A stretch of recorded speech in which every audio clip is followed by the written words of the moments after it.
The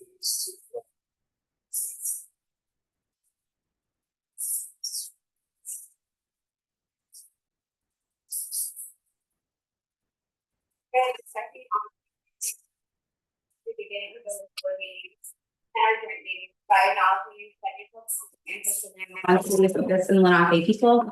Please check out our agendas and our minutes and help us add to our list of ways to actually support Indigenous communities. You can see those links on our agenda.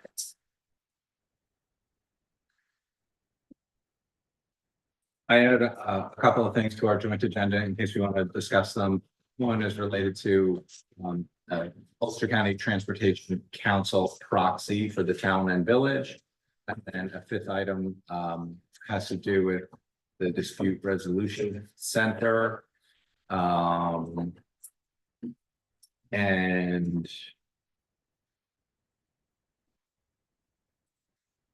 I also added some detail within the village business agenda regarding the proposed affordable housing law changes. They're actually not proposed, they were accepted at our last meeting. But this is just to provide an update so everyone's clear on the path. And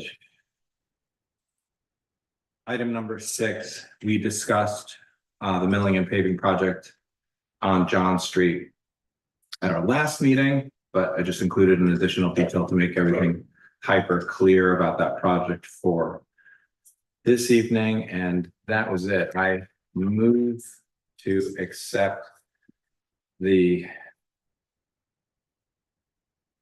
consent agenda and village board agenda as amended. Second. All in favor? Aye.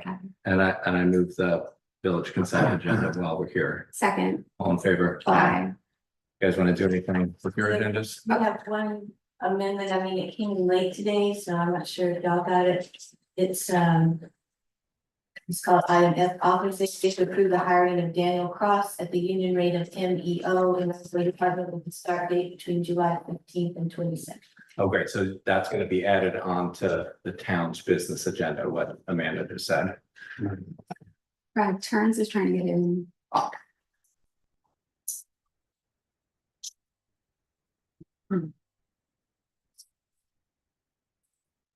And then as far as announcements, I just wanted to share that we were grateful. Senator Hinchy provided us with a formal letter of support regarding our grant application to secure some additional money to make improvements to our sanitary sewer conveyance system. So we have our fingers crossed that when we submit that grant application later in this month that we're successful. And then we also have a publicly available form if any community members want to comment on the proposed grant application. So that's listed here under announcements. So I'm imagining Alex wants to do some announcements, and obviously anyone else.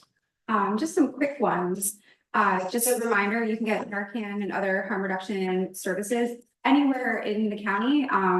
Ellenville Regional's project rescue program is like really easy to deal with. You can text ERH rescue to 21000 and then they respond like, what do you need?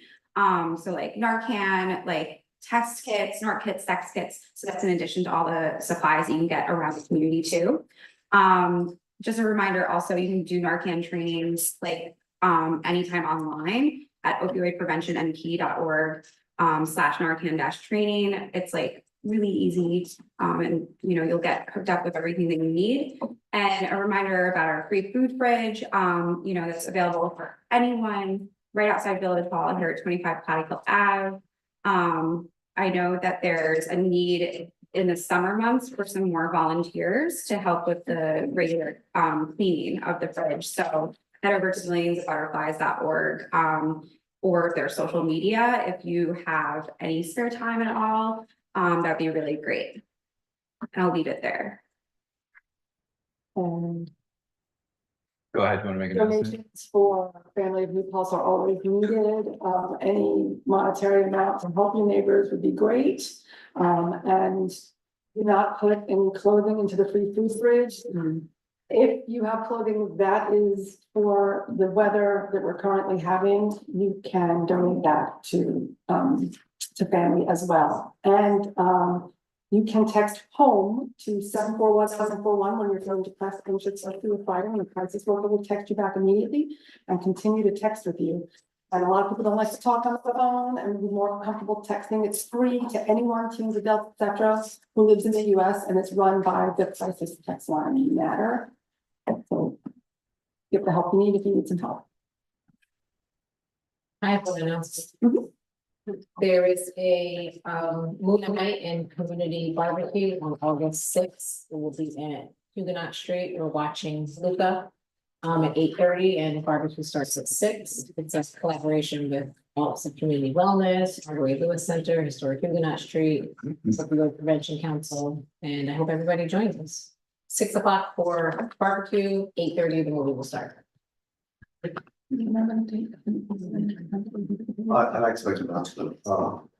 Edgar Rodriguez, I am a new town board member. I am making I am reading a statement that I hope will alleviate some concerns about me, and that it allows us to do the important work that we're venturing forward today on. First, let me say that I sincerely regret that I hurt some of my beloved community members' feelings with my thoughtless response to a counter-protester during the ceasefire demonstrations of women in black on May the 4th, 2024. I believe all killings are tragic. They are failures of our leaders to find a path to peace. War is nothing but failed politics. Supporters of Israel actions want us to believe that Israel killings over the past 9 months are responses to Palestinian atrocities. Pro-Palestinian activists say that history did not start on October the 7th, but more than 70 years ago during the Nakba, or even before during European anti-Semitism, during the Balfour Declaration, like even before the start of Zionism. You can ask the same about Edgar Rodriguez. Am I to be captured during the singular unguarded moment in my response to a provocateur, or do I have a history before that? A cursory search of my work in the community will bring up a deep trove of my contribution to the community. My activism started in Spanish Harlem as a teenager years ago when I participated in community projects that garnered attention for its focus on the uplifting of community members. In New Paltz, for the last 50 years, I have been a leader in the social justice movements within the institutions such as the college, school system, local library, and in government. I have worked with undocumented immigrants and underrepresented youth in and out of the school system. Anyone who takes a look at my work will not find any trace of anti-Semitism or discrimination against any group. After the event of May the 4th, I have been working with Jewish community leaders, many of whom I respect enormously, to both self-reflect and do some restorative justice. The media culture allows people to make snap judgments and cancel others out for indiscretions that in previous era might have led to more tolerance. I have much to learn about the foolhardiness of impulsive behavior. I was overwhelmed with the enormity of the slaughter in Gaza today, and I let my emotions guide my speech. But I assure you that it is not who I am. I value the rights of all people to exist in peace and dignity, and I hope my entire life's work reflects that value. Thank you for the opportunity to speak to it. If anyone would like a copy of it, I'd be more than glad to pass. Just let me know they will be here. Thanks, Edgar. And one last thing was that 7/26, so on the 26th of July at 10:30 a.m. is the next conversation with the police here in Peace Park across from Village Hall from Patkill Avenue. Okay, any other announcements from board members? So County Legislator, Lamina, are you interested in providing us with a brief update? I would be happy to. I have, I'm sorry, my air conditioner just turned on. Is it too loud? Okay. I have 3 things to bring up. County pool refunds are being made available, and there is late legislation to enable us to get grant money to fix the pool as quickly as possible. So I know that's displaced people, which is especially hard in this heat. So 2 forms of relief are on the way. as quickly as we can make that happen. At our upcoming meeting on July 16th, I am pleased to announce that Megan Sperry and I will be presenting Rob Lucchese with the Pride of Ulster Award for his incredible service as our Chief of Police. And also our County Human Rights Commission Director it was actively seeking to start high school chapters. And so that's just something that I want our community to be aware of, really looking for student initiative. And he's particularly interested in beginning with 10th grade on up, but of course, all students will be welcomed. And also, Commissioner McDonald is happy, Director McDonald is happy to do open houses if that is something that we would be interested in setting up. So that's something that he's hoping that his commissioners will do, but there's no reason why we couldn't initiate that ourselves. Thank you. Yeah, that's an update that we're working on. It looks like some. Anything that I should take back?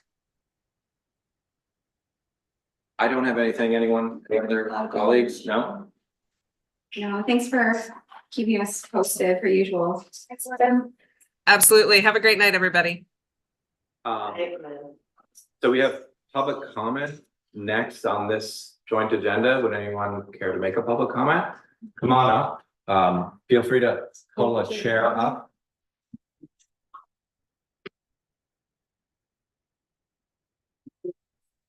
Pull a chair up. Comfortable, yeah. What's this? Good enough? Come closer. I think that'll be fine. Yeah, absolutely. That's great. Marcy Bird.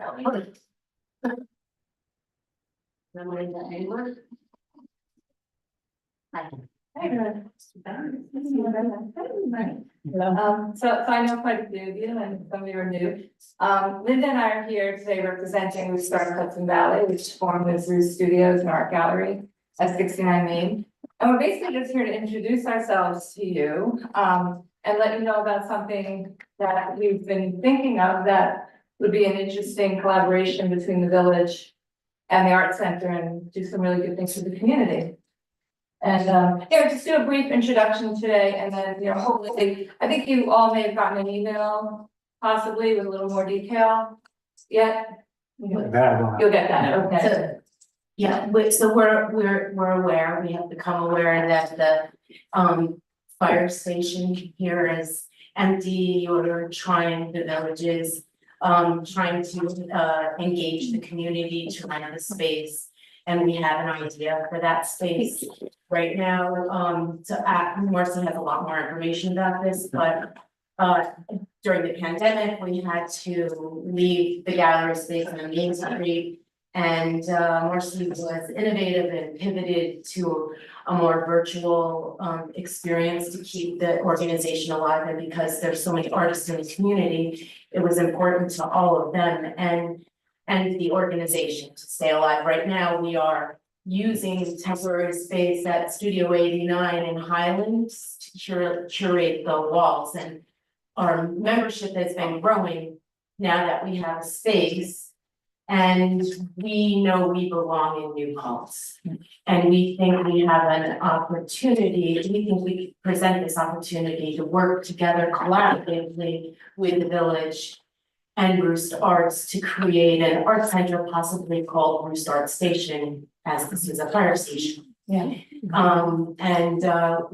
We would do it on behalf of all arts. I have a longer version of everything written out. What Marcy just handed out is an outline of how we could fulfill a village need, bring money to the village through a regular monthly rental. Marcy has 9 years of experience working with this organization and keeping it running with money through various different ways, membership and etc. There's so much information that Marcy can. Okay, yeah, so basically, we've been looking to be back in the village and keeping our eyes open. And then, once you have that space and that possibility, when we heard through the, that Ulster County Arts Initiative that Sarah Pasty had called me about, the Ulster County Arts and Culture Plan.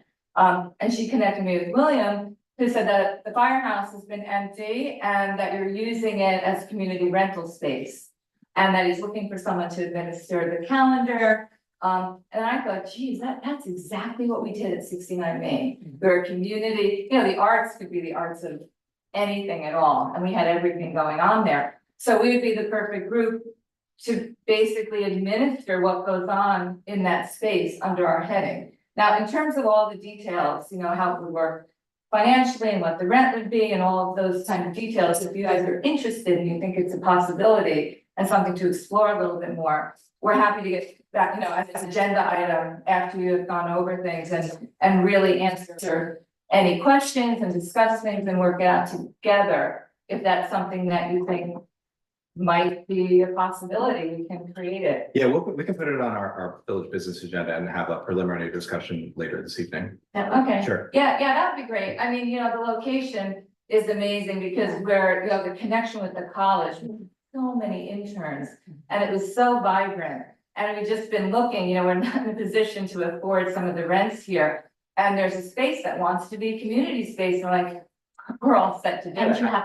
I think it's really important that you recognize that this is not conditioned space. That's what I was gonna say. It's not- There's no. Condition, Or it's there, Yes, well, one of the things that I think is important about us being a nonprofit for the arts, being a 501c3, is that the kind of things that we need, and I've already have looked in there, haven't been inside, but I've peeked in. I know that it needs insulation, it's gonna need some additional heat. Also, if we're gonna do the things we want in there, I would try to get a grant, get some money to put some movable walls in. So that part of it could show local art from the community, but the walls could move for bigger kinds of events that were more physical, a tango or Tai Chi, or setting up a bunch of chairs for a film. And Ruth already owns all of that stuff that was up there, huge screens, projectors, 30 tables, 50 chairs are all in my carriage house on Brunswick Road. I'm waiting for a home. So we'd like to, we should probably have a conversation offline and brainstorm about all the possibilities, because Yes. it's, all I the think details. it's a lot more complicated, I think, than you're giving it credit for. Yeah. Agreed. We're basically here tonight just to introduce ourselves and to Perfect. put the idea. So let's circle in back the air. and have like Yeah. a Perfect. conversation. Okay, thank you for your time. Thank you. Awesome, thank you. Thank you.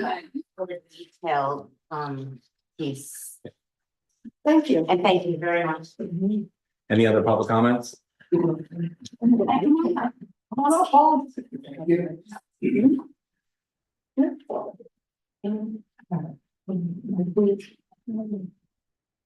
Nothing as exciting and as stimulating as the last public comment, but thank you for the I don't know opportunity. about that. I think it's pretty exciting, like, that we could have one board. Thank you. So thanks for the opportunity to comment. Paul Brown. I live in New Falls. I thank you. I wrote a comment in the interest of time, that, several of you take seriously, and I know you're listening to the public, and I thank you for that. So tonight, I just, I want to thank Tim, you sent me an update of the, well, not the intermunicipal agreement, Deliverable. I think, look, I get it, but there's an intermunicipal agreement, and then there is an agreement with LaBerge, and that's what I wrote you about. And I really was interested in reading the LaBerge, and I know now that that has advanced from where it was prior to yesterday. So Thanks to your nudging. What? I think thanks to your nudging, you're Oh. helping us make Yeah. sure that You we're have asking a lot of the, thank you. The That's correct a question. good word, and I'll accept it. And that in Brooklyn, they would have called me a nudge. Anyway, thank you for that. So I wanted to just say that my thinking about this consolidation first came in January, when there was, I believe, a joint meeting, I'm not sure, when you introduced the one pager. it was joint meeting. So that was for me comforting because of all that was in here, and then particularly because of a new distinction. It didn't exist, I think, 13 years ago when the town first discussed this. A board initiated consolidation. It involves approval of both the existing village and town government boards, plus the approval of all the voters at a referendum proposed for the November 24 general election. We know that opportunities passed, but what I took comfort in was the fact that you were going to work hard on generating new information, clarifying previous, and giving the voters an opportunity for referendum. By the way, the LaBerge deliverables, I saw no mention of that. That may be out of respect for what they're doing. We did discuss when we interviewed LaBerge, that vote. They pointed out that we might have difficulty making November, but I urge you to look at the underlying foundational document, which is the proposed.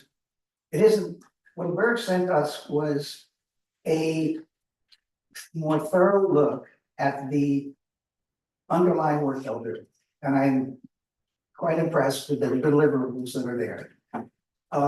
But I didn't see a mention of the preparation. They may not be part of that. They may not be needed for the vote, but it's a tiny technical point. I just hope the commitment to the referendum still remains. That's really my. Isn't the preparation, the construction of the reorg plan?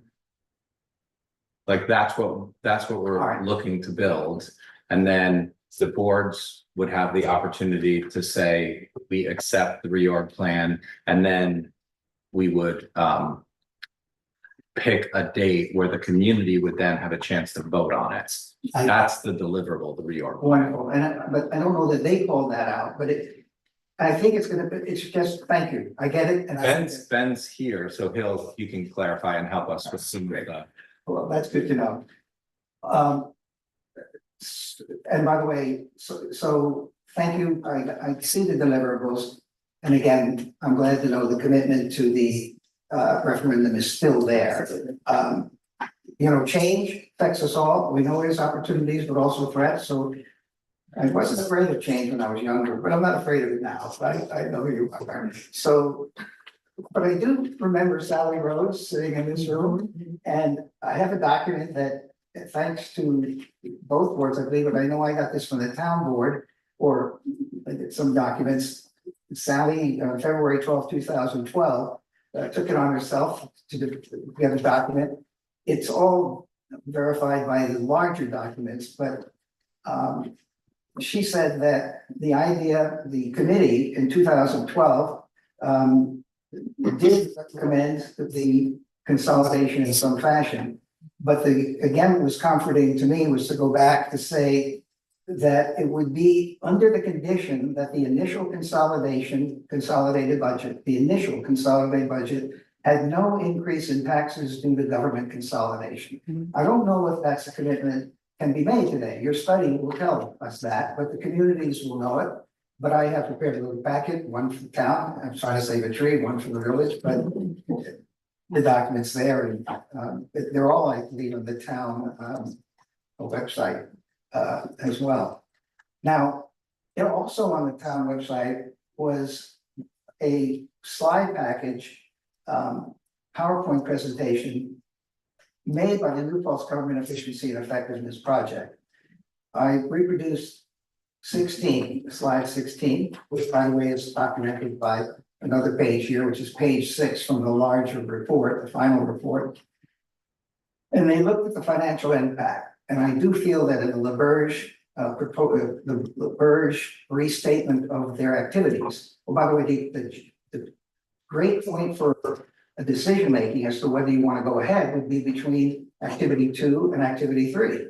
Because by then you will have the deliverable financial analysis to tell you, and that will help you to know whether you want to go to a referendum.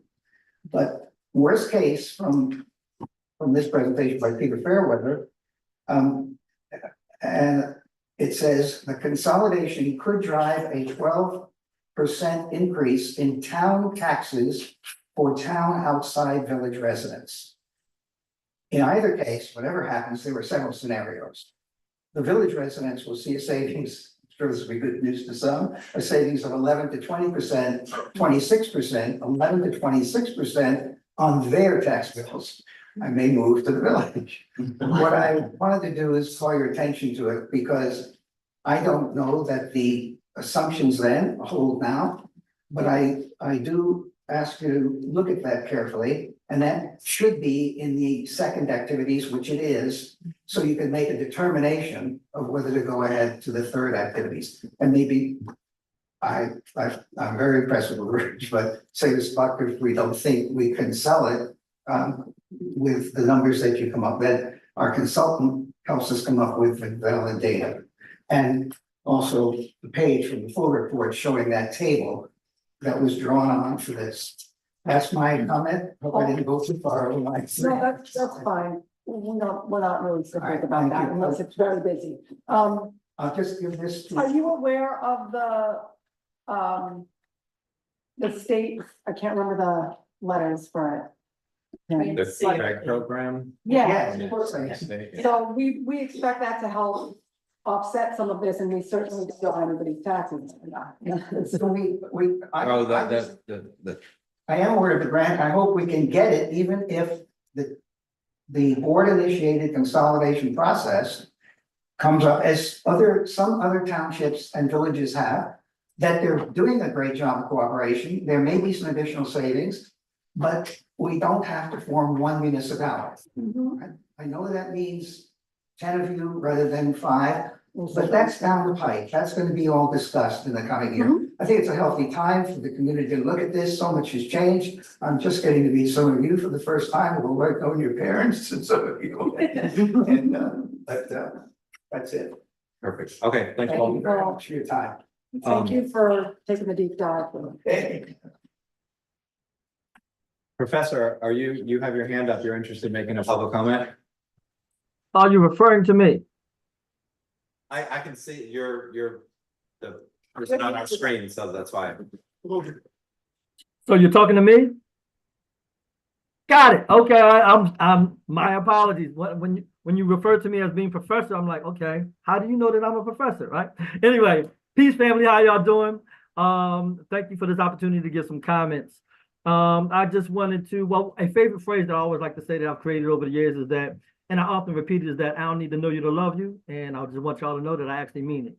Good evening to everyone, members of the town and the village board. My name is Anthony Dandridge. I am many things, and I'm also a faculty member in the second oldest Black Studies department in the nation, established right here in New Paltz, in the town of New Paltz at SUNY New Paltz in 1969. I've been a member of the New Paltz community since 2018, and I look forward to many more years. I'm also a member of the multifaceted community collective coordinated through the town of New Paltz Office for Community Wellness named Thriving Together.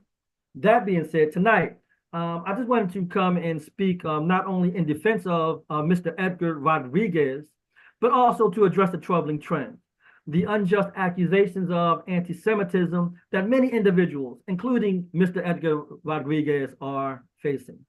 These accusations distort the truth and detract from the important work he has dedicated himself to this board, our community, and abroad. The recent allegations against Mr. Rodriguez regarding his stance on the Gaza ceasefire are unfounded, and his support for humanitarian efforts and peace initiatives is rooted in his deep commitment to social justice, not in any form of prejudice or bias. I've been working with him in a variety of different contexts within our community since I arrived here in 2018. I actually met him early on in my first few months here. And I think that's a reflection of his active participation in our community, and just as it relates to him trying to make our world a better place as he walks through it. It is disheartening to see that his integrity is being questioned and based upon, let's say, manipulated information. Let us remember that false accusations of anti-Semitism not only harm individuals like Mr. Rodriguez, but also undermine our community's efforts towards inclusivity and understanding. Throughout his tenure, Mr. Rodriguez has consistently demonstrated his dedication to fostering a community where all voices are heard and respected. I urge you, everybody, our community, to consider those facts and Mr. Rodriguez's record of service before forming any particular judgment.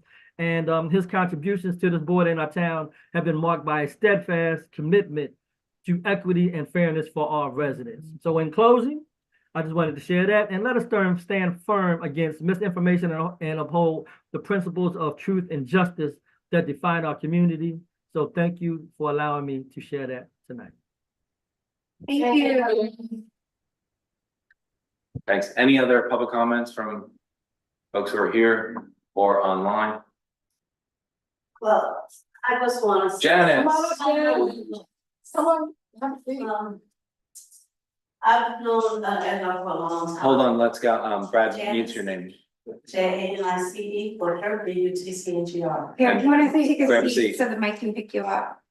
I was on trying to get on Zoom, but that's why I said, let me bring my body over. This said, we're gonna let me in, but that's all I'm saying. I've known Edgar Rodriguez for I guess pretty much 30-something years, and at this point, what I saw online, it offended me because I know it seemed to have been taken out of context.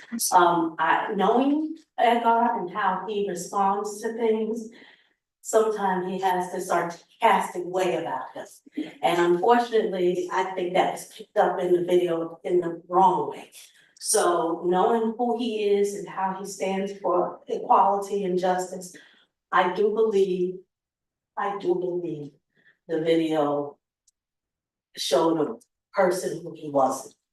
So I just wanted to stand for his character, knowing who he is and how much he fights for this community, and he has put himself out to fight for the community.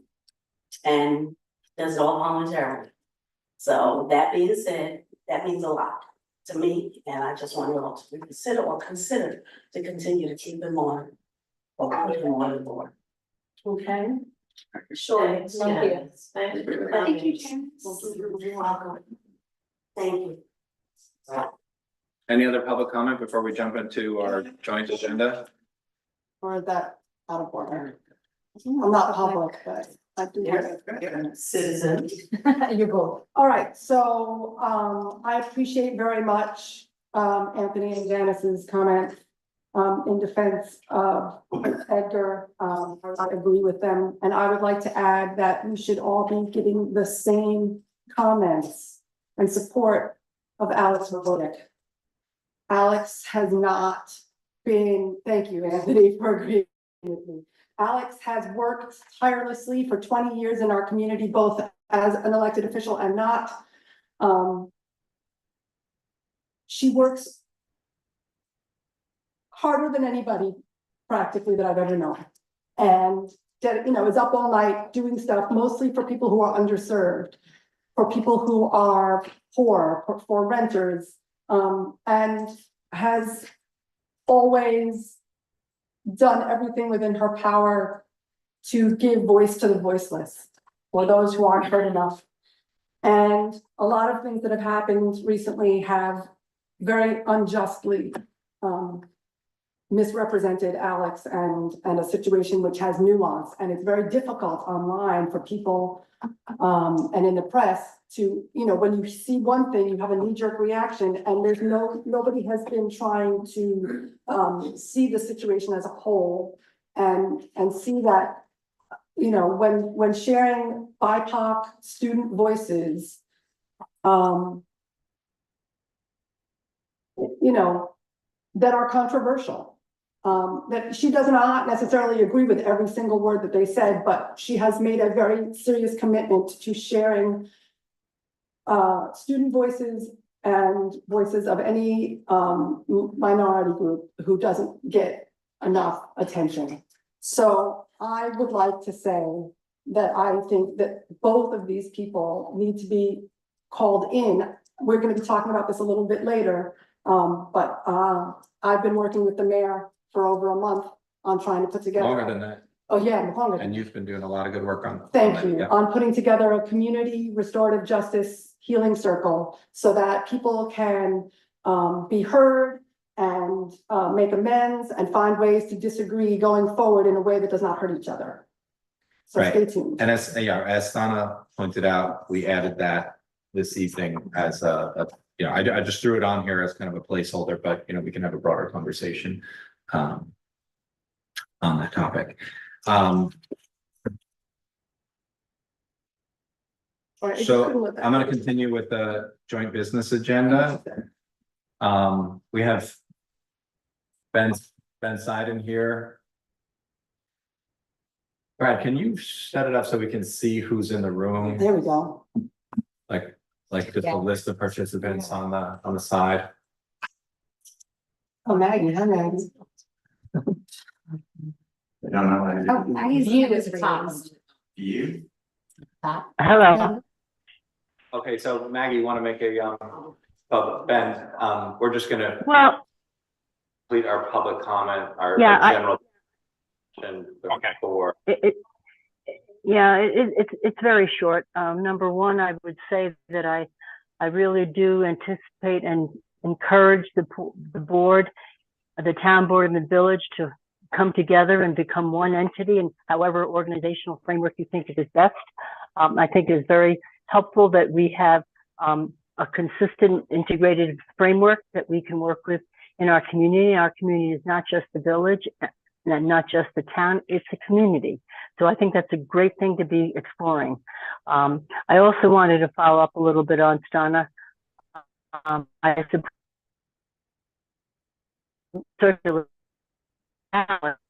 met Alex. Break it up, Maggie. We can't hear you. I wanted to also follow up with Stana's support. I met Stana probably five or 6 years, no, excuse me, not Stana, Alex. I met Alex about 6 years ago. She came to a meeting of Sisters of Sojourner Truth because we were looking for someone who could help us become better organized at our advocacy work. I don't know if you remember that, Alex. And ever since then, I saw her as a person who really had a firm commitment to social justice, equity, and making sure people's voices were heard. And I think that there's no reason in the world to think that Alex would have been trying to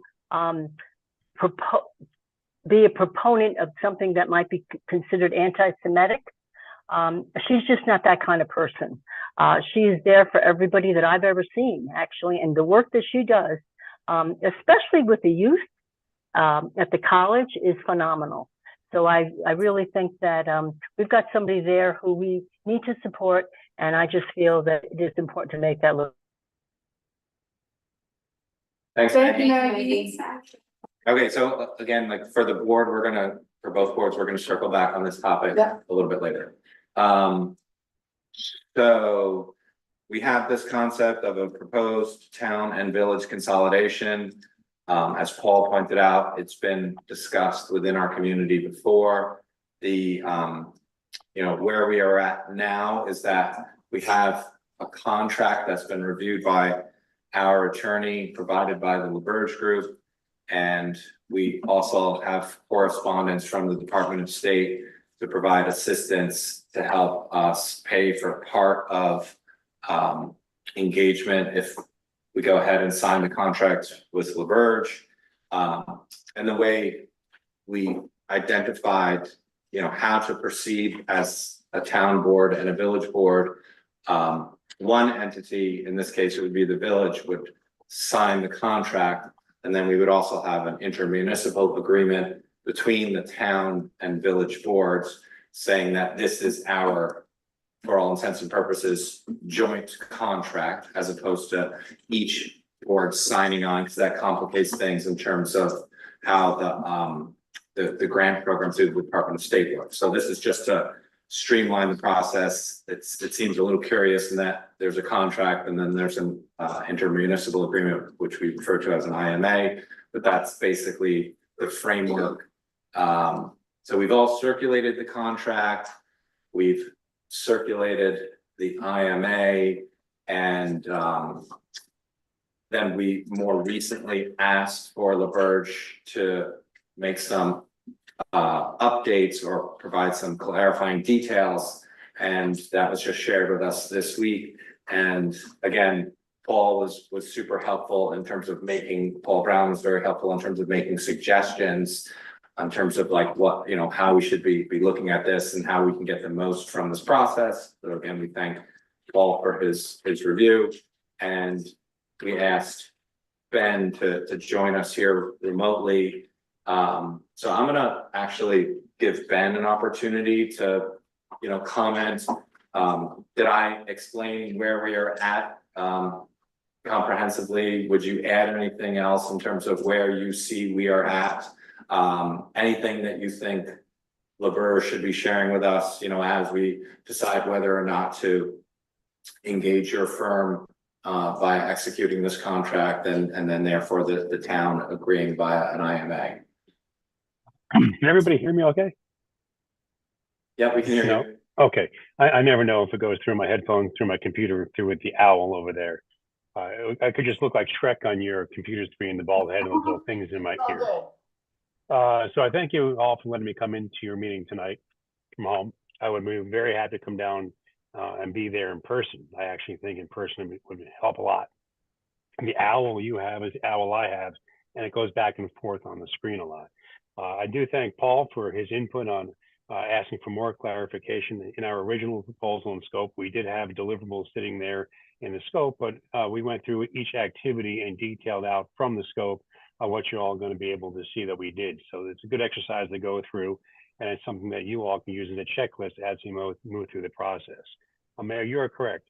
The state has offered you, or is going to offer you, a contract to an entity. That would be you, even though it's a joint process. One entity is the recipient of the grant. The IMA formalizes the agreement so that the town and village are working together and jointly working together for the process for studying consolidation here in the community. As far as our contract with you, it's the same way. We have a contract with one entity. You have the IMA with the town. You're splitting the cost, splitting the effort, and both jointly participating in this project equally.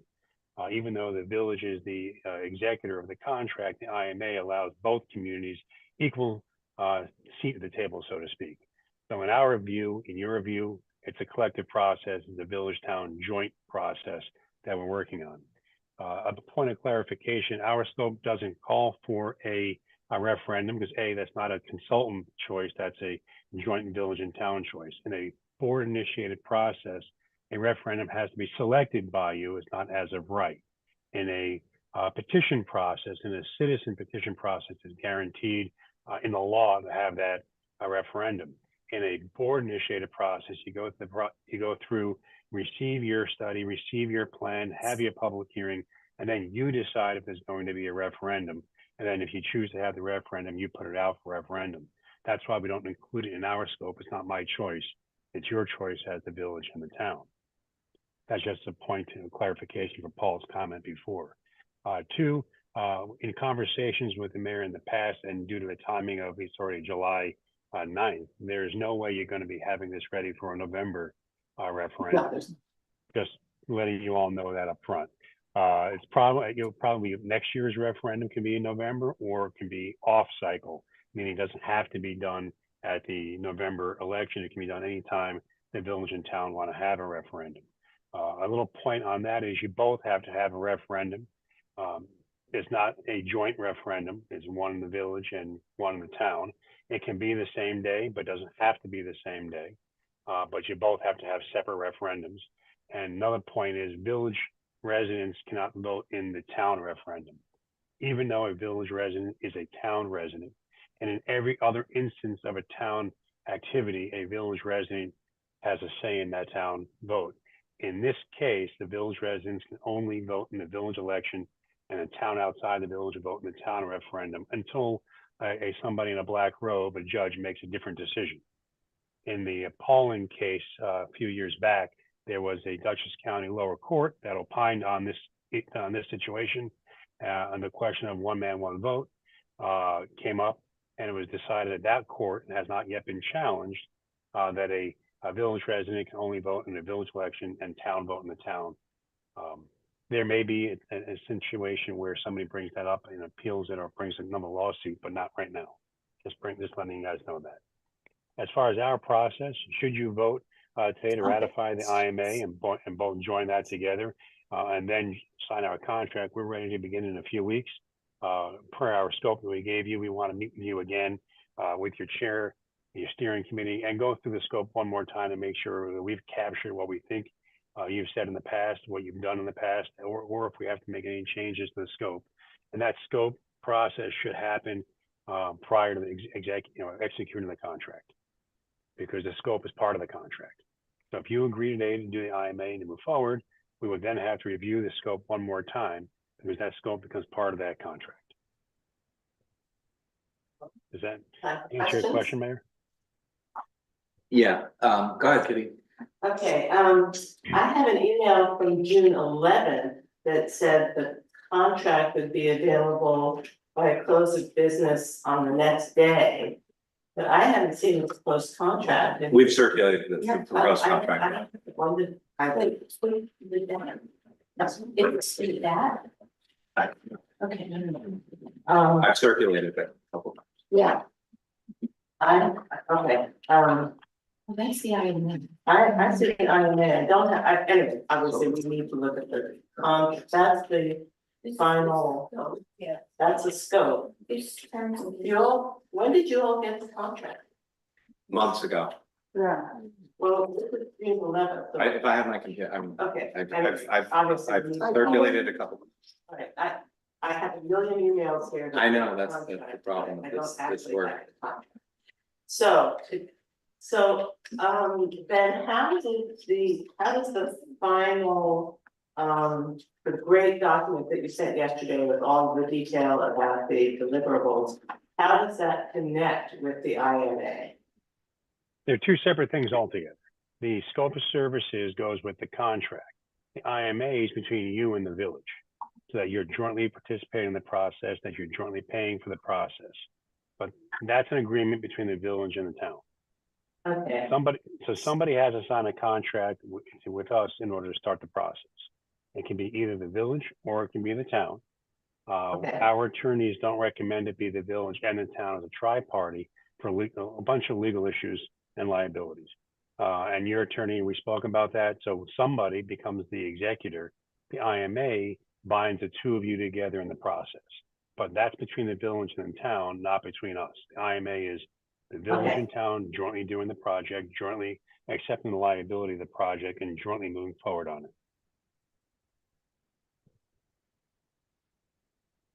It's two separate referendums. So the goal has, I mean, in my mind, you would make it so the two referendums feel seamless, right? So they're on the same day. Yeah. You go to the same place. We're agnostic about where you live. I mean, this has been a really important point for me, like in terms of the feedback that I've received from the Department of State attorneys in terms of how we could potentially consolidate under Article 17A. There's three different ways if we were to go coterminous, and I think it's really important that we don't go coterminous, because I wholeheartedly believe that this only works if it's one individual, one vote. The entire community is looking at it holistically. The entire community is looking at one plan. Like, it has to feel like we're all looking at one reorganizational plan and, you know, making comments, adjustments as a single community. Been off the table, you know, it just doesn't feel like it works. Well, there's three ways that you could become coterminous. Talked about just going to, okay, sorry. Yeah, so the answer to that question is, right, I think Ben is just helping us with some fine point details in that it's not one referendum, but two. But for all intents and purposes, that's just a technicality. Technicality. It's one, you can, when we did it in town and village of Pauling, we had one day, one time, the same referendum, but it was held in the village and the town. So what happens if the village votes yes? And it fails. It fails. You're not aggregating the votes, like you have to have two votes. Yeah. And that's what we want too. We want the community to agree. Okay, so it has to be, This is not a hostile takeover. Yeah. No, I just trying to understand. Okay, it makes sense to do it. Yeah. Yeah. Silly to not. Yeah, so, Same day.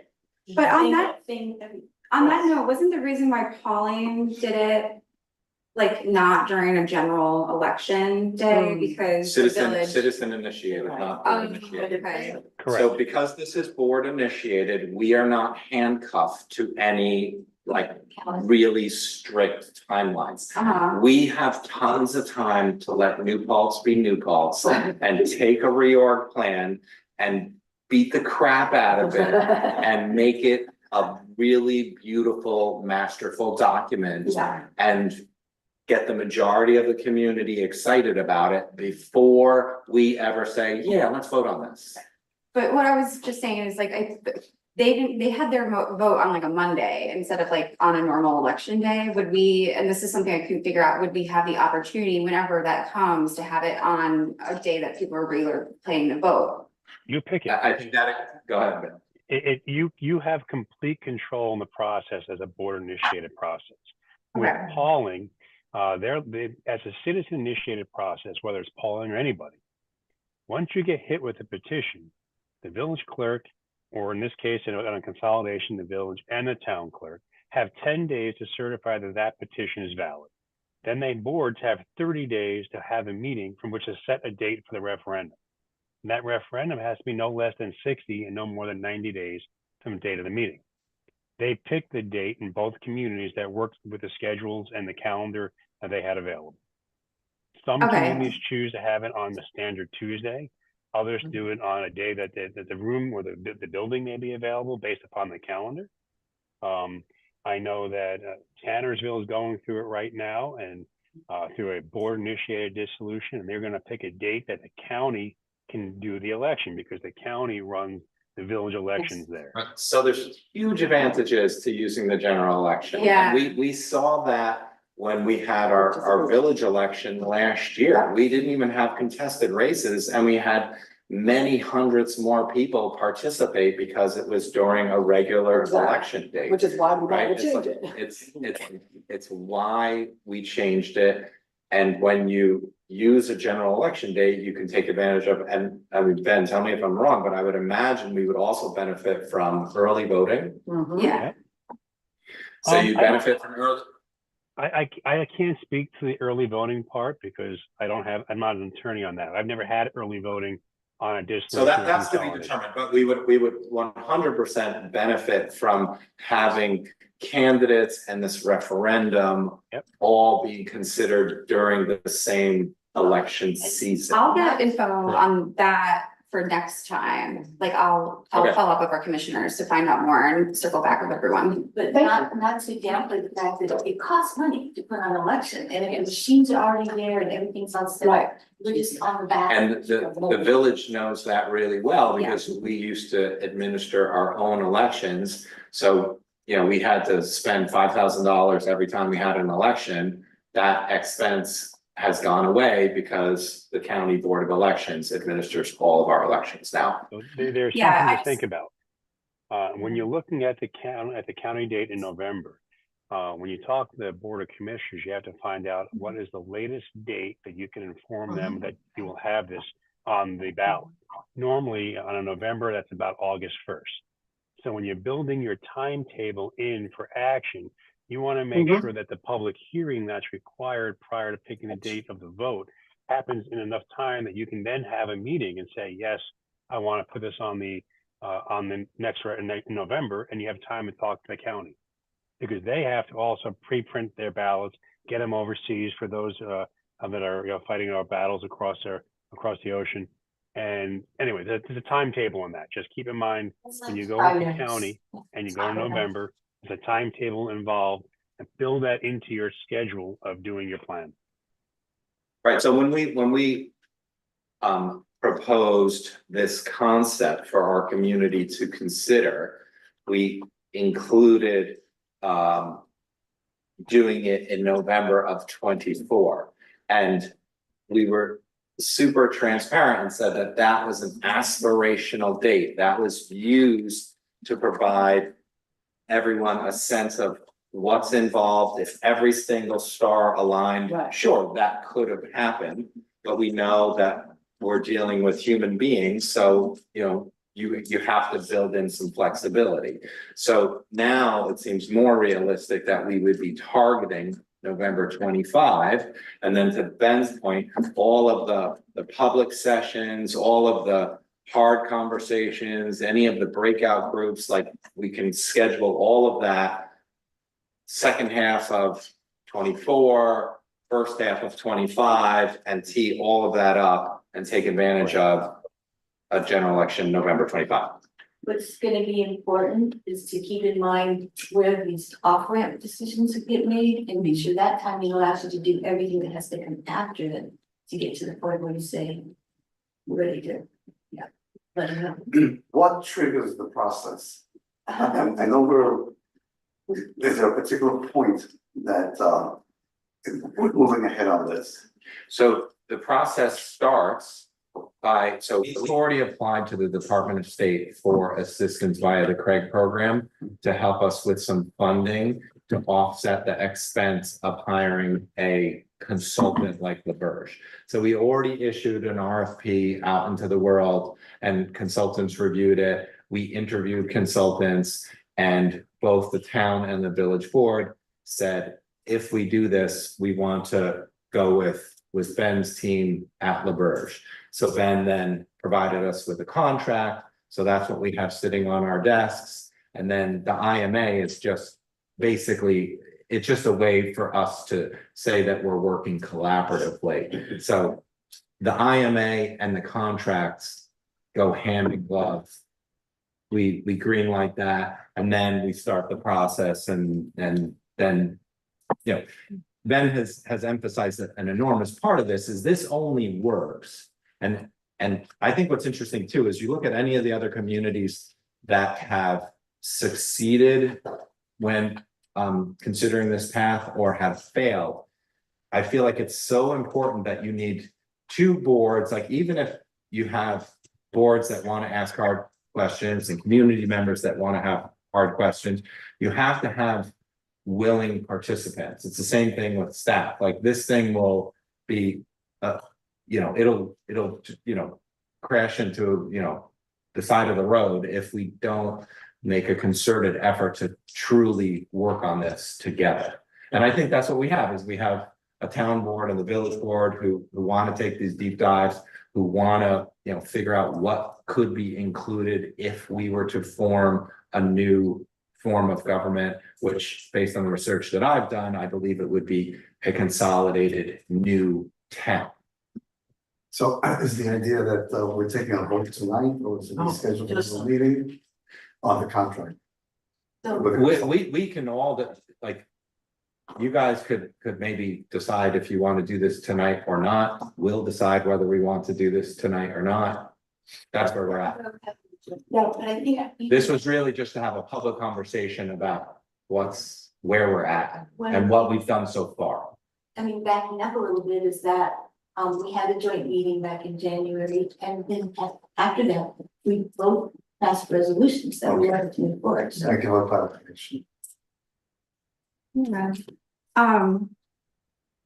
So I just want to explain why I was asking about the general elections and stuff, and why I'll follow up once I get updates from our commissioners. But just like, I know with like a lot of our village people, it's like a non-starter if something's going to be like on and off cycle and stuff. So I think they'll get more people excited and involved in asking questions and stuff when they feel like it's gonna be like a regular election.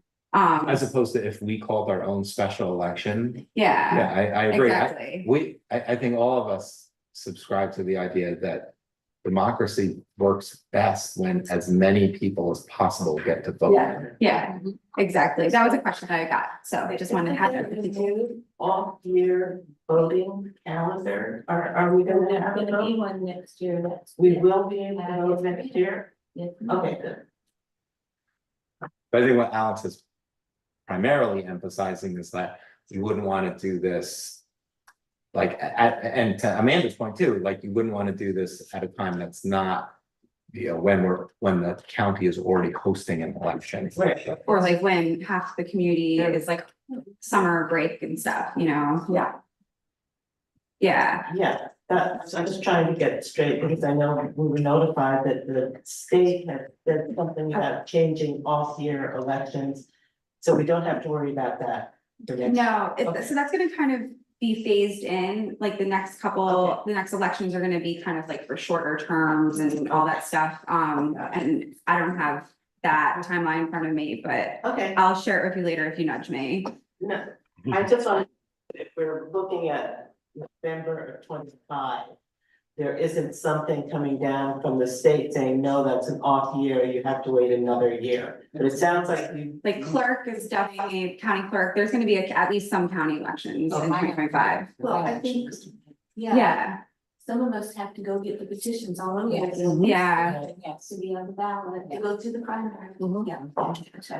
So. You have more questions or? Oh, but, yeah, I have a lot, but I don't know where we are.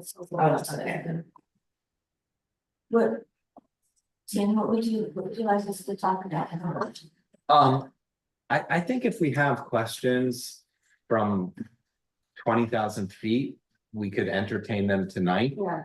We know that this will involve lots of challenging, nuanced questions, so I think we should wait to explore them, you know, only after, you know, we've officially started paying Ben. I guess I have there are 20,000 questions about what we're paying them. Perfect. Okay, good question. So I've seen this range of 75,000 to 90,000. And I'd just like to know, what do I get for 75 that I wouldn't get because I went to 90 and moved to what? Is that, it's just to the off ramp or is it getting us all the way to 100? You know, not to what? The scope of services that we prepared was hourly, and we're giving you a range of $75,000 to $90,000 to complete the full scope of services. So in our email to you all and in the scope, it says that we'll give a final cost estimate once we finalize the scope with your input. So we have to have a scoping meeting with your steering committee to see what in our scope is right, what you want to change, if you want more meetings or less meetings, and then we can give you a closer number on your fee for services. We gave you the range of 75 to 90 based upon our previous experience doing government reorganization with scopes of similar nature. So it's mostly based on the number of meetings is what's driving the range a little bit? Well, it's a lot more than that, ma'am.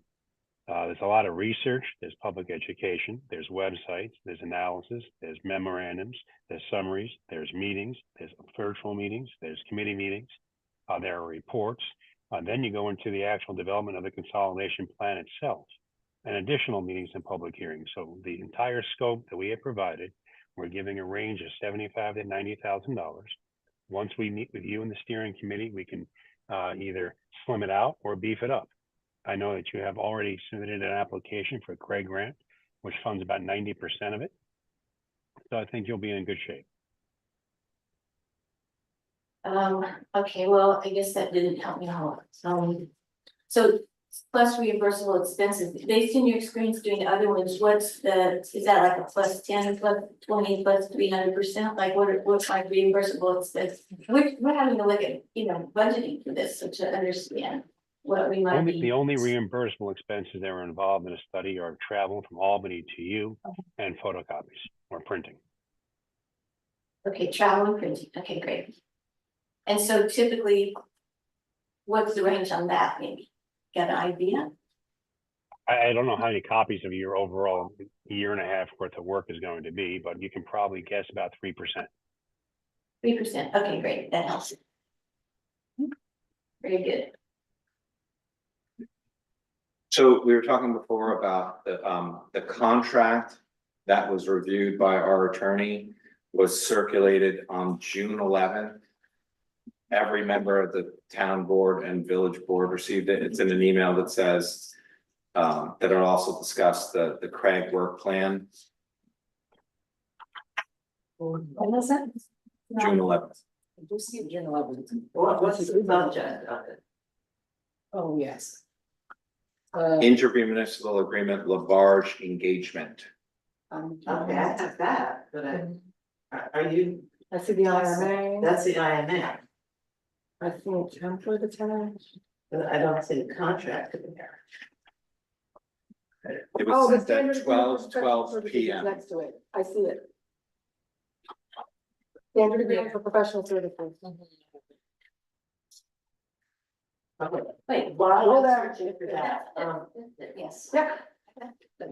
Yeah. okay, so, how do municipalities typically pay for this? Do they create a line called consolidation expenses? That's a good question. I'm not sure what you would do in your normal budget. It depends on how your budget is set up. You do have an 80-20 line, which is planning.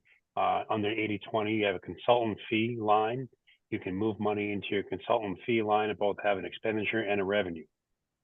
But for the village, you'll be the one that will be providing the expenditure, and then you'll be getting back the revenue both from the town and from the Craig grant. For the town, So when people want to look at the town side of the expenses and revenues. so you won't have a revenue on your side, Kitty. You'll have an expense. You're just gonna get a net number, an invoice, that's a net number. And then we split it. And Well, we're gonna send you a net number that already includes the revenue from the Craig program. well, we're gonna start paying before we get that grant, aren't we? The Here's grant is a reimbursable grant, so yes. As far as your question on your budget, your director of finance or controller or budget officer would create a consultant fee line under 80-20, which is planning, or it can be under a special line in the administration or the town supervisor's office. You'll take money from your unallocated revenues and move it to that budget line to pay the expense back to the town. And the town would pay us. The town would pay the village would pay us. Now that's getting into nitty gritty of how an invoice is paid, but that's how it'll go. It'll be easier when we build it into the budget for next year, since depending on what we need, and how much. Yeah, I'm just thinking, like, if we don't get any, I mean, we start, working on our budget in August.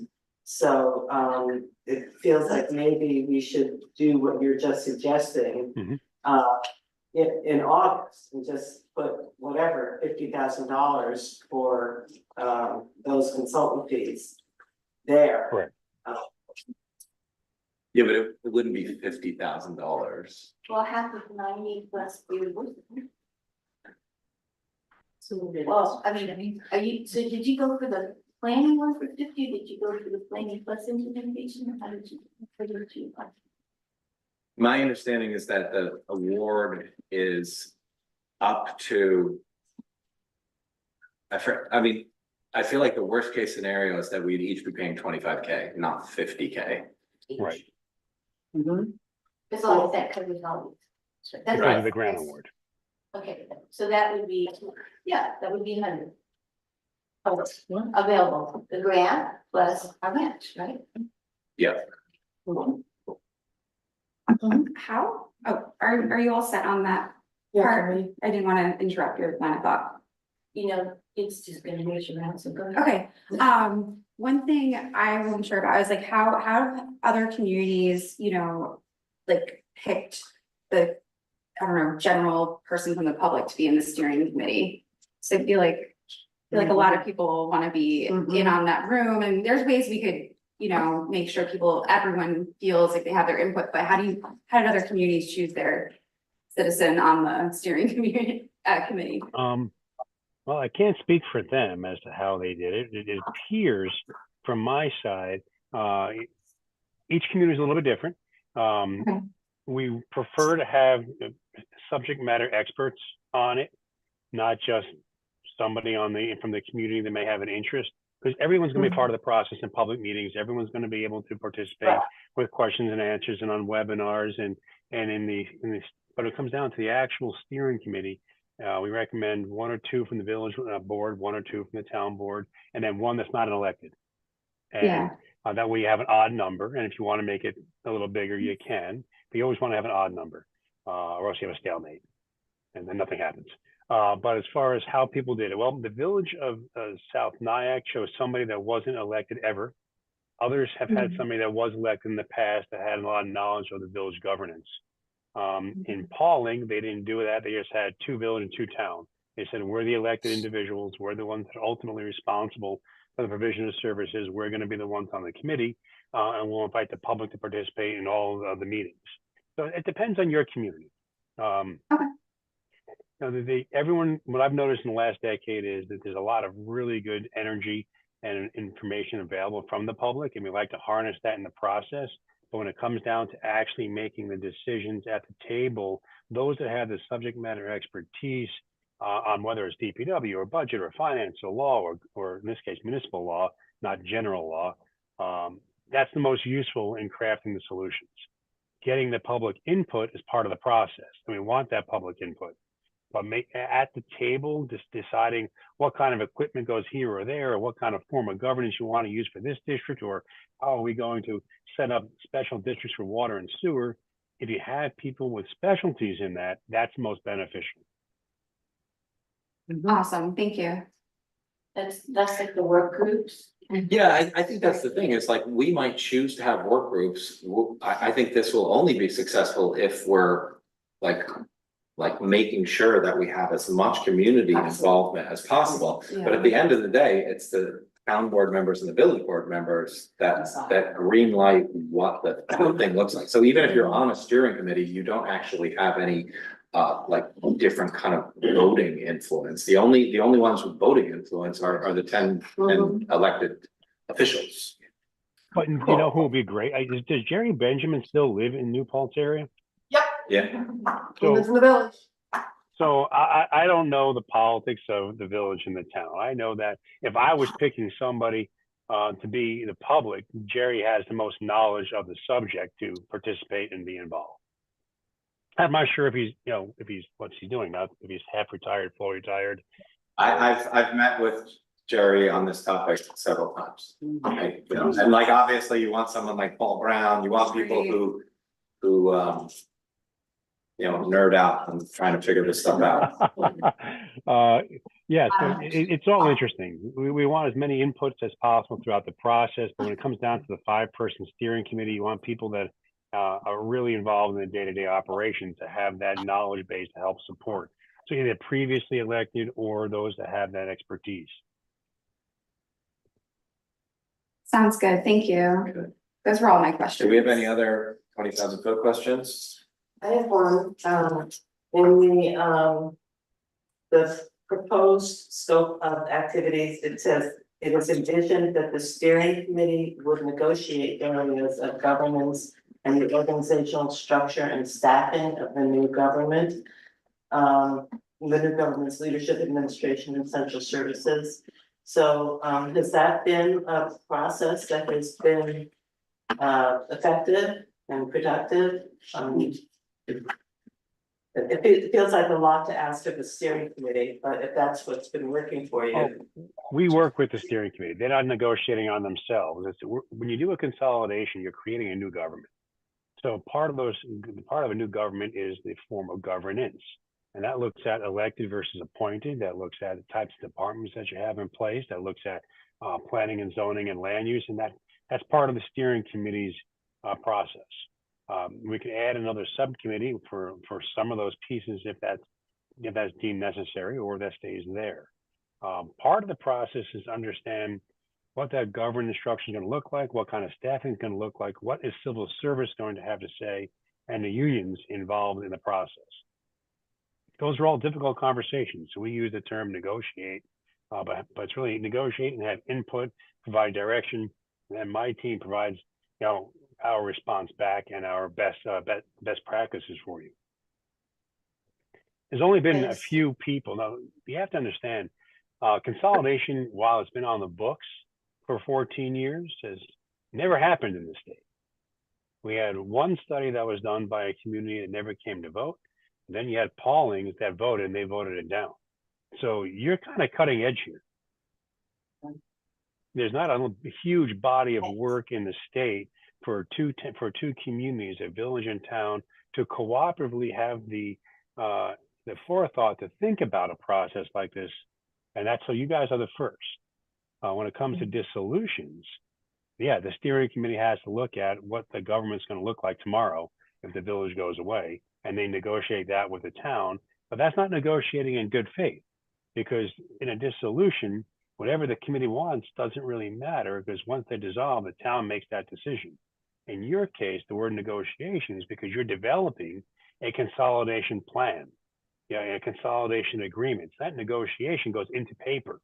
The two of you, the town and the village and the steering committee together jointly decide what that government's going to look like. And that's built into your consolidation agreement. And the agreement is what's being voted on at the end. That's why we use that terminology there. Okay, thank you. I get excited about it because it's a pretty cool process. It's never been done. You're the first board initiated consolidation process like this. There'll be some learning curves in there for the state and for the village and the town, which is why we're happy that we're looking at next year a vote, not in a couple of months. I think it's going to be a fun process for everybody here, but there will be difficult questions and difficult conversations. But as I tell my kids, adults have those difficult conversations, even when they're not comfortable. And that's what we're all here doing, making those conversations as we go forward together. Thank you. Yeah, thanks for coming in. Yes. I move that the village board agrees to the contract that we've reviewed. Any further discussion? All in favor? Aye. And then you guys have to decide whether Really, we didn't realize what we had. Yeah, I did find it, I apologize, but it in the email of June 17th, it's called SFC and attachment C template, so I apologize, I did have a copy of it, but I didn't realize that's what we were talking about. So so you guys have to decide on the IMA that is referencing this contract. So you can either do that tonight or at a subsequent meeting. So we aren't prepared to do it tonight. Unfortunately, this is the first time who's been able to spend time on it. And we need to continue to talk about it, but the other thing is we just gotta send it to our attorney too, because it's very legalese stuff. Yeah. Yeah. Well, your attorney should talk with Will because they've talked 1,000 times in the past, and I imagine that Joe will be comfortable with Will's review. I think the one like. So we can stop paying 2 attorneys for. Yeah. Oh. Just, this is not 50,000 feet, this is now really down to, but I'm just worried about being able to, reimburse within 15 days, knowing our procedures for getting invoices. In the IMA? Yeah, it's in the IMA, it says it, so Yeah. we might have to look more at other things. Yes. That's just a time thing. Yeah. That's fine. Okay, cool. Okay. Well, when is your next meeting when you would put the IMA on your agenda? Probably in August, because our next meeting is next week. And we haven't had time to put this past story on and have them talk to you. Okay, so when, do you have a date? Yeah, first, what's the first the first Thursday? Thursday of the month. I just wanted to First include Thursday it. of the month is August 1st. Okay, so you'll I just have to decide know that. whether or not you want to sign on to the IMA on August 1st. Before that, we'll try to talk about it and see if there's, after we hear from, our attorney, but if there's anything else we want to tweak like that 15 days, maybe. Yeah, you'll let us know and we'll. Yeah. Right, the IMA, we'll vote on the IMA once you're comfortable with the final version. Then we need to spend some time with the contract and understanding it, and the scope. And what it means for, clearly for our folks that, our staff. We need some definite support from the house, right? Yeah. So, then because we've done some of this work 10 years ago. When you talk about updating all of that inventory and, all of the things that you detail. I mean, how much of that is staff? We're understaffed in every department right now in the town. So, do you feel that updating the data that's in the old fair weather report is a big lift, a medium lift, a heavy lift? Well, we're looking at his information, but we're going to be creating a new analysis. We'll be taking the information that he created a decade ago as a baseline, but a lot has changed, and how we do it, how we present our information is different. The process is different, but the discussions that you all had is not lost. That's going to form the foundation for the future questions and the future public participation. But it'll be a completely new report to you. When we look at it, activity 1.3, there's a whole bunch of bullets, but then the part about identifying changes as compared to the old documents for, different things, that's the part we can really, I think, make the most valuable input rather than just copying a whole bunch of stuff that just happens to be from 4 years, but to really identify what's changed and say that's what we have to focus on. Correct, and that's a lot of what we're going to be doing in the first initial kickoff meeting of steering committees, understanding we have to reread the report and the PowerPoint presentation. We looked at it back in February and again last August, but we now have to become intimately familiar with the report that was already done, and then work with the steering committee to identify what's changed in the last decade. You have police, you have fire, planning issues. We have to understand what has happened in the communities since then in growth and patterns and issues and topics, because governance changes. The form of governance you have is still the same, but the governmental issues have changed. We have to really understand your community as we go through this. And the understanding of the community is fiscal. So we have a lot of work with the controllers in the audits and the issues you have. It's political, it's policy, it's organizational, and it's the wishes of the community as to what you want to see. It's all part of the fiscal realities that we have to understand. Policy directs fiscal, and fiscal directs government. So yeah, I think our value be added in identifying what's different rather than just starting a whole, yes. Listing all of the. What's different? Yeah, what's different, that's what's important. Okay, cool. Very good. Okay. I think that's it as far as this conversation, right? Everybody?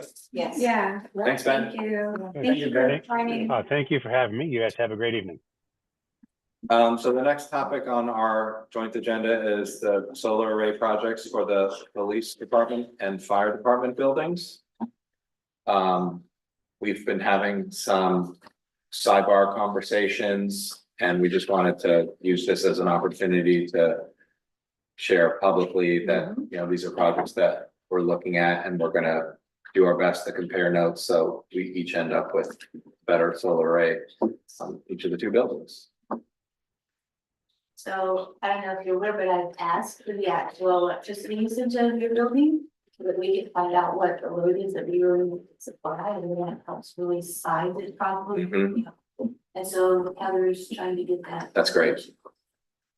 Yeah, so where we are with ours is that we're, got some grants that we're gonna be working on. And what we need to figure out is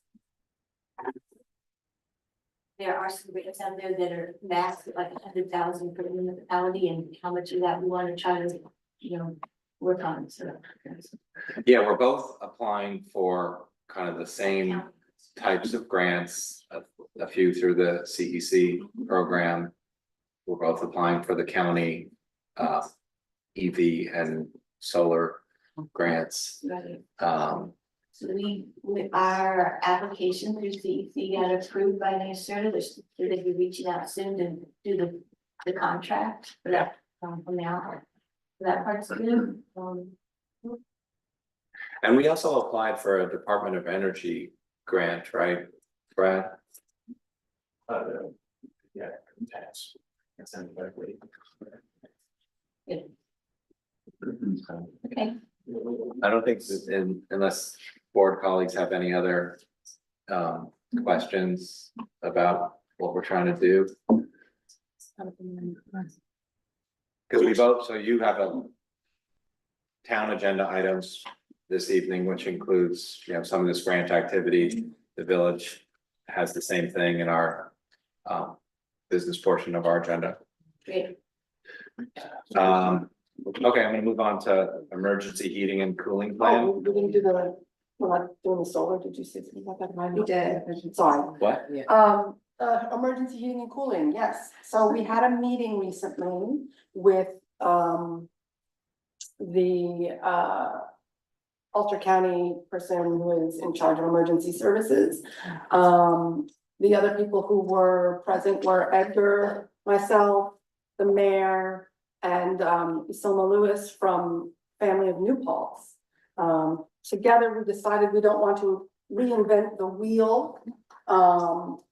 And the plan as of now is to utilize the library.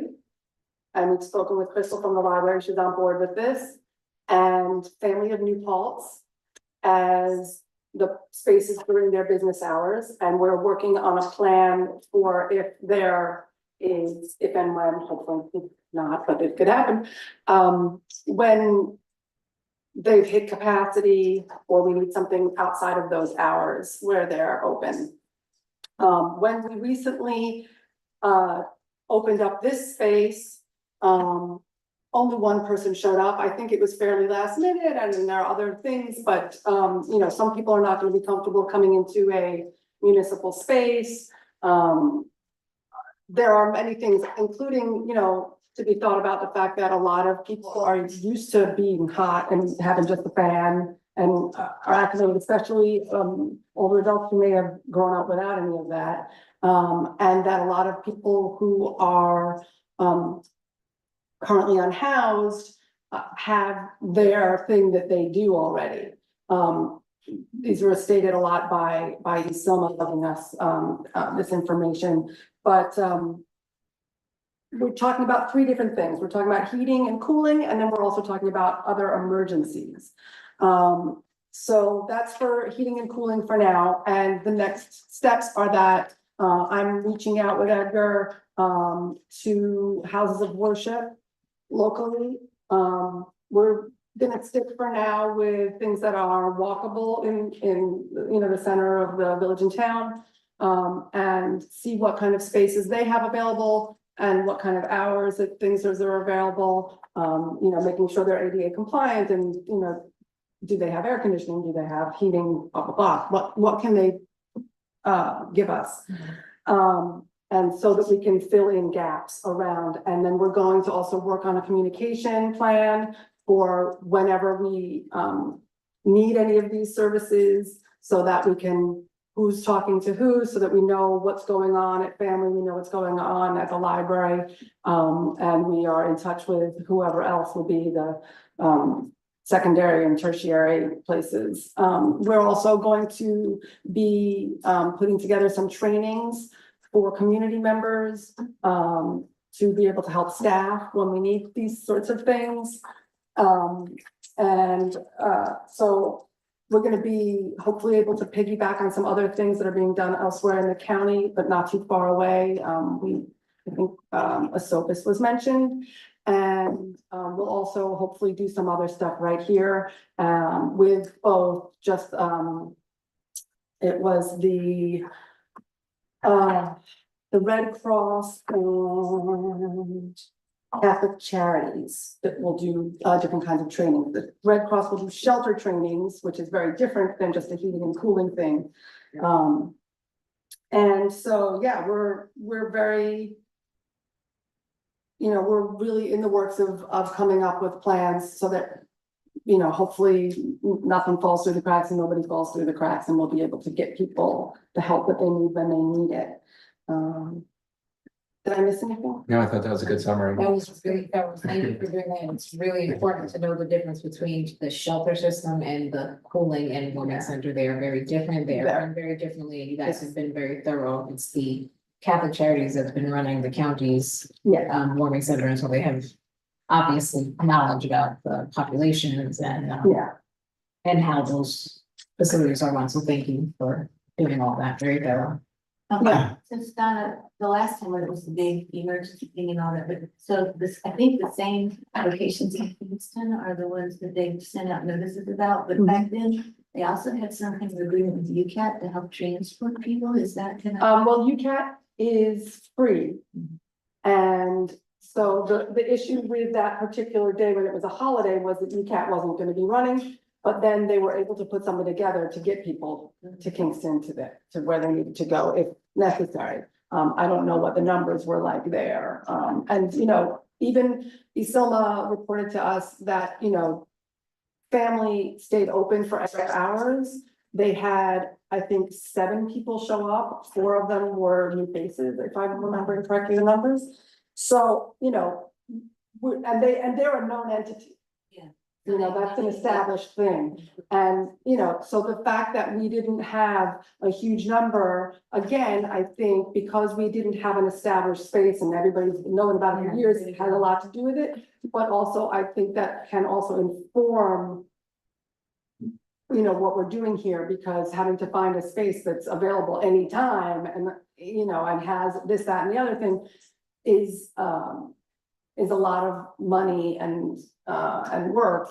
And so, you know, the mayor's suggestion that we, you know, work and build on what we already have made the most sense to all of us, because, you know, we don't want to spend taxpayer money where we don't have to. So I will continue to work on this with my colleagues, and we will keep reporting out, and we will do everything we can to make sure the community knows what's available. It's a great libraries. Going to do it. Yeah. Right, so I want to emphasize the point that Effie was making too, right? That a shelter run by Catholic Charities is a different programming offering versus a heating or cooling space. So I think what we were trying to do is take an inventory of what currently exists. So the library has as hours, Family of New Paltz has hours. So, you know, that's what we're trying to do more regularly, is communicate directly with family staff, particularly Iselma, you know, that's what we did on that hot day. Is she explained how she's customarily open from 10 to 5, and that she would stay open to 8 to, you know, see if that would be useful. And that's. And then she and I texted throughout the day to see what was going on here, what was going on there. So you know, what we discussed in our meeting with Edgar, Iselma, and Stana is, let's look at existing assets in our community, churches, the library, village hall, and then we basically can have a menu. And then depending on the nature of the emergency, the anticipated length, you know, we'll have that menu available and the phone numbers for everyone. And then, you know, kind of like ramp up offerings as needed. Yeah. But the way you do that is by being prepared and having that list ready. And that's what Stana and Edgar were talking about, taking the charge on, you know, making sure that we have that list. I've got the list mostly done, and then we're working on reaching out to them all and doing a little survey, and then we'll compile what they've said and take that step. Do some of them have backup generators in case we get a? I have not gotten that far. That's one of the things that will be. We have a back generator here. Yeah. No.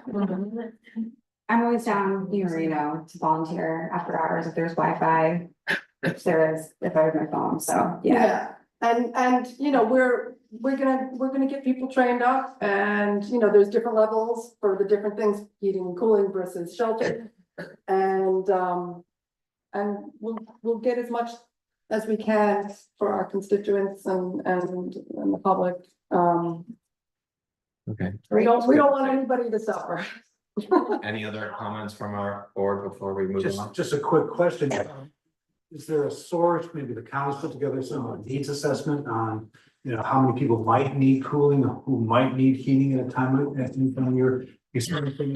No. Point I couldn't find. No, we haven't got that, but we couldn't work on the needs assessment. Because that would help determine your scope of, you know, Yeah, how of course. large and how expensive and transportation. Yeah, I and think all. one of the things we can use is asking Catholic Charities how Yeah. many people they saw over the winter time. Yeah. But again, keeping in mind that it is different and that we chose to make the warming center for the first time this year continuous, which means it stayed open continuously from November to March. And that's a big difference because then people know, they know all the time that this is a place they can come back to time and time again. They were able to leave their belongings there. That's very different than a cooling center that's open. You know, we have to find out. When we're talking about a population that, you know, doesn't have maybe reliable phone service or whatever, is to be able to know when it's open, how many hours. And we're doing this hard work on a day-to-day, minute-by-minute basis. So to keeping them connected that way is also, it's a challenge, so. Yeah, and this was something we started talking with Isilma about figuring out what the need really is, because that's so much,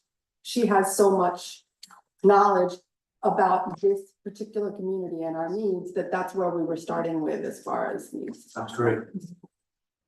Okay, I'm gonna move on to the next agenda item.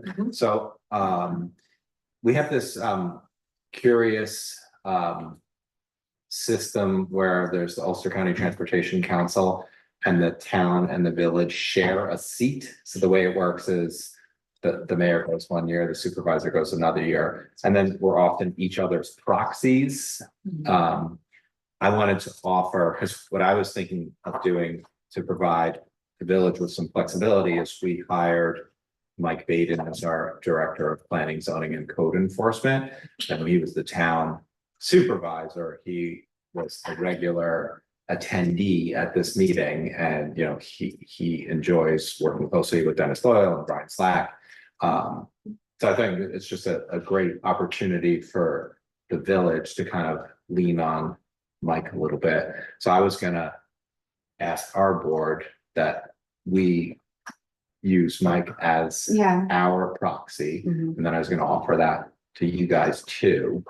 But you know, and this is the way that I've always done it, even like when Neil and I would go to the meetings, like whether either one of us was the official person that year, I think if either one of us were interested in a meeting, we would still go. And it would be the same thing with if Mike is the official person who wants to commit to being the regular attendee, we can obviously still go, and anyone can go.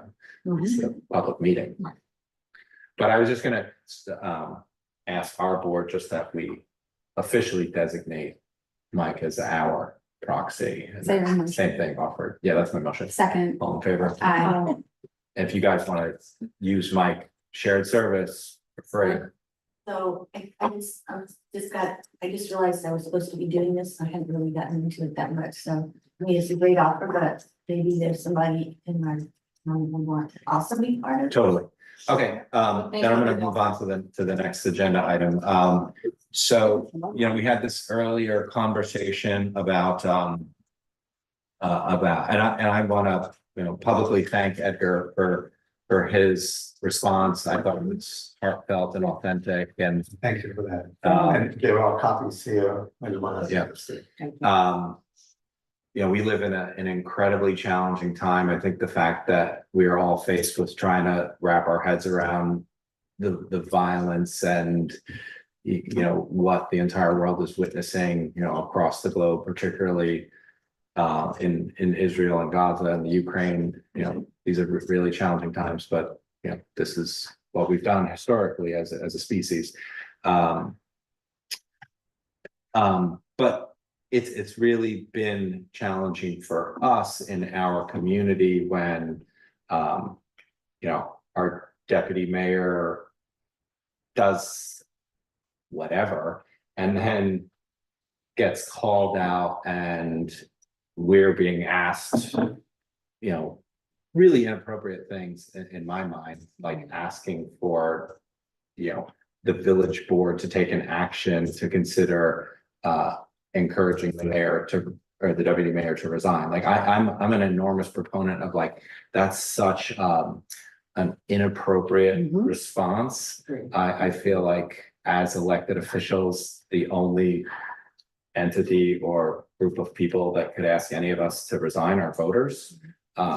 It's just like really frightening. and you know, if you ask for anything else, like unless someone commits a felony, none of us should be asking anyone to resign. Yeah. But also you know, I publicly recognized Edgar for, you know, writing a thoughtful response. Thank you. And I've also, publicly recognized Alex for also writing a thoughtful Yes. and authentic and heartfelt response. Because the Jewish congregation of New Paltz expressed concern and expressed hurt. And, you know, I made sure that apology or response or additional details to provide context that Alex wrote, you know, I created a preface, I shared it with the newspaper. But fast forward, I feel like we're going to continue to have challenging situations like this where any one of us will say something, it'll make someone else feel threatened or angry or mad. And I'm a bigger proponent of calling, you know, the idea of calling in versus calling out. And Stana was pushing, I think, brainstorming with Essie early on, like, you know, even in our village situation of like, you know, how do you respond to the Jewish congregation's concerns or expressions of anger or frustration about what Alex did or said or whatever. How should that be addressed? And I feel like the way we shouldn't do things is like having social media fights. And Stana was brainstorming early on with the commissioner of the Okay, so the Ulster County Commissioner of Human Rights, Joe McDonald, was a suggestion made to me by Essie and Jen Metzger. Even before this happened with the Jewish congregation writing to us, Alex had brought to us the idea of some community healing needed to happen after May 2nd. And, you know, how could we not want to work on that? And then it got a little ramped up when we got that letter. And so, unfortunately, processes are slow there. We were originally going to have someone from the state, not the Department of Human Rights, and yeah, yes. They are bias and hate, you know. Yes, and so the anti-hate and bias unit, and they've recently had a lot of change of leadership in that department. So that pushed things around and back, and they weren't able to help us because of that. And so you know, the mayor and I met with Joe and his assistant Kathleen, and we met, and the rabbi from the Jewish congregation of New Paltz, Rabbi Adam, was in on that meeting. And you know, we talked about things that we felt would be useful, and I think it was really just like like we we're trying to figure out how to create a space to have these difficult conversations, and I don't know that we landed on exactly how to do it. And we've all, I would add that we've also been in regular contact with Scott Minkoff from the congregation about, you know, who would be involved in this conversation. And I think all that remains to be seen, and it's perfectly okay that we're still in the midst of figuring that all out. But I think what's important is that I have been in contact with them also. Great. Yeah, I think the idea is that, you know, we're working to figure out, like, are there better ways to have these difficult conversations? And I think it's also important to highlight that, like, bigotry or hatred towards Jews is a real thing, right? It's like, Absolutely, and as a Jew. and, you know, all the, there's, you know, everyone's fears, frustrations, anger is all legitimate. And, you know, the way I think the way that we best confront this is to create those spaces and, you know, get in the same room. Right. As opposed to, pointing at each other from a distance or, you know, and so I think to fast forward a little bit, you know, because Sana's been doing a great job of kind of nudging, you know, folks who we originally reached out to, particularly the commissioner from the Department of Human Rights, Ulster County. the county, right? So he had gotten back to us and he said that, and I have seen presentations from this group before. Yeah. The Dispute Resolution Center. Yeah. So they're based up in Kingston and their executive director, Miriam Frankel, is available to facilitate or host restorative circles. And the idea that, and she was explaining to me too, it's like, it's not that she's going to facilitate a conversation where everything gets fixed, but she's going to create a space where anyone who needs to air grievances can. And to me, that sounded like a great way to at least, you know, making sure that the space to have difficult conversations exists. And then maybe moving forward, you look towards like, you know, having some of those more nuanced, more difficult discussions. But to start with, it seems like it makes sense to lean on the Dispute Resolution Center to at least help us and Is get there a different people in the room. tentative plan to begin a series of conversations? Is this the Ulster Sullivan's mediation or is it something else? Dispute resolution? Doesn't matter which one. Yeah, this is the tentative plan. This is us just like throwing out, you know, kind of describing the process, how we landed here. This might be one thing to consider. This might be a way to get, you know, people in the room. I just feel like, and I feel like everyone nods their heads in agreement. We need to do something very different from,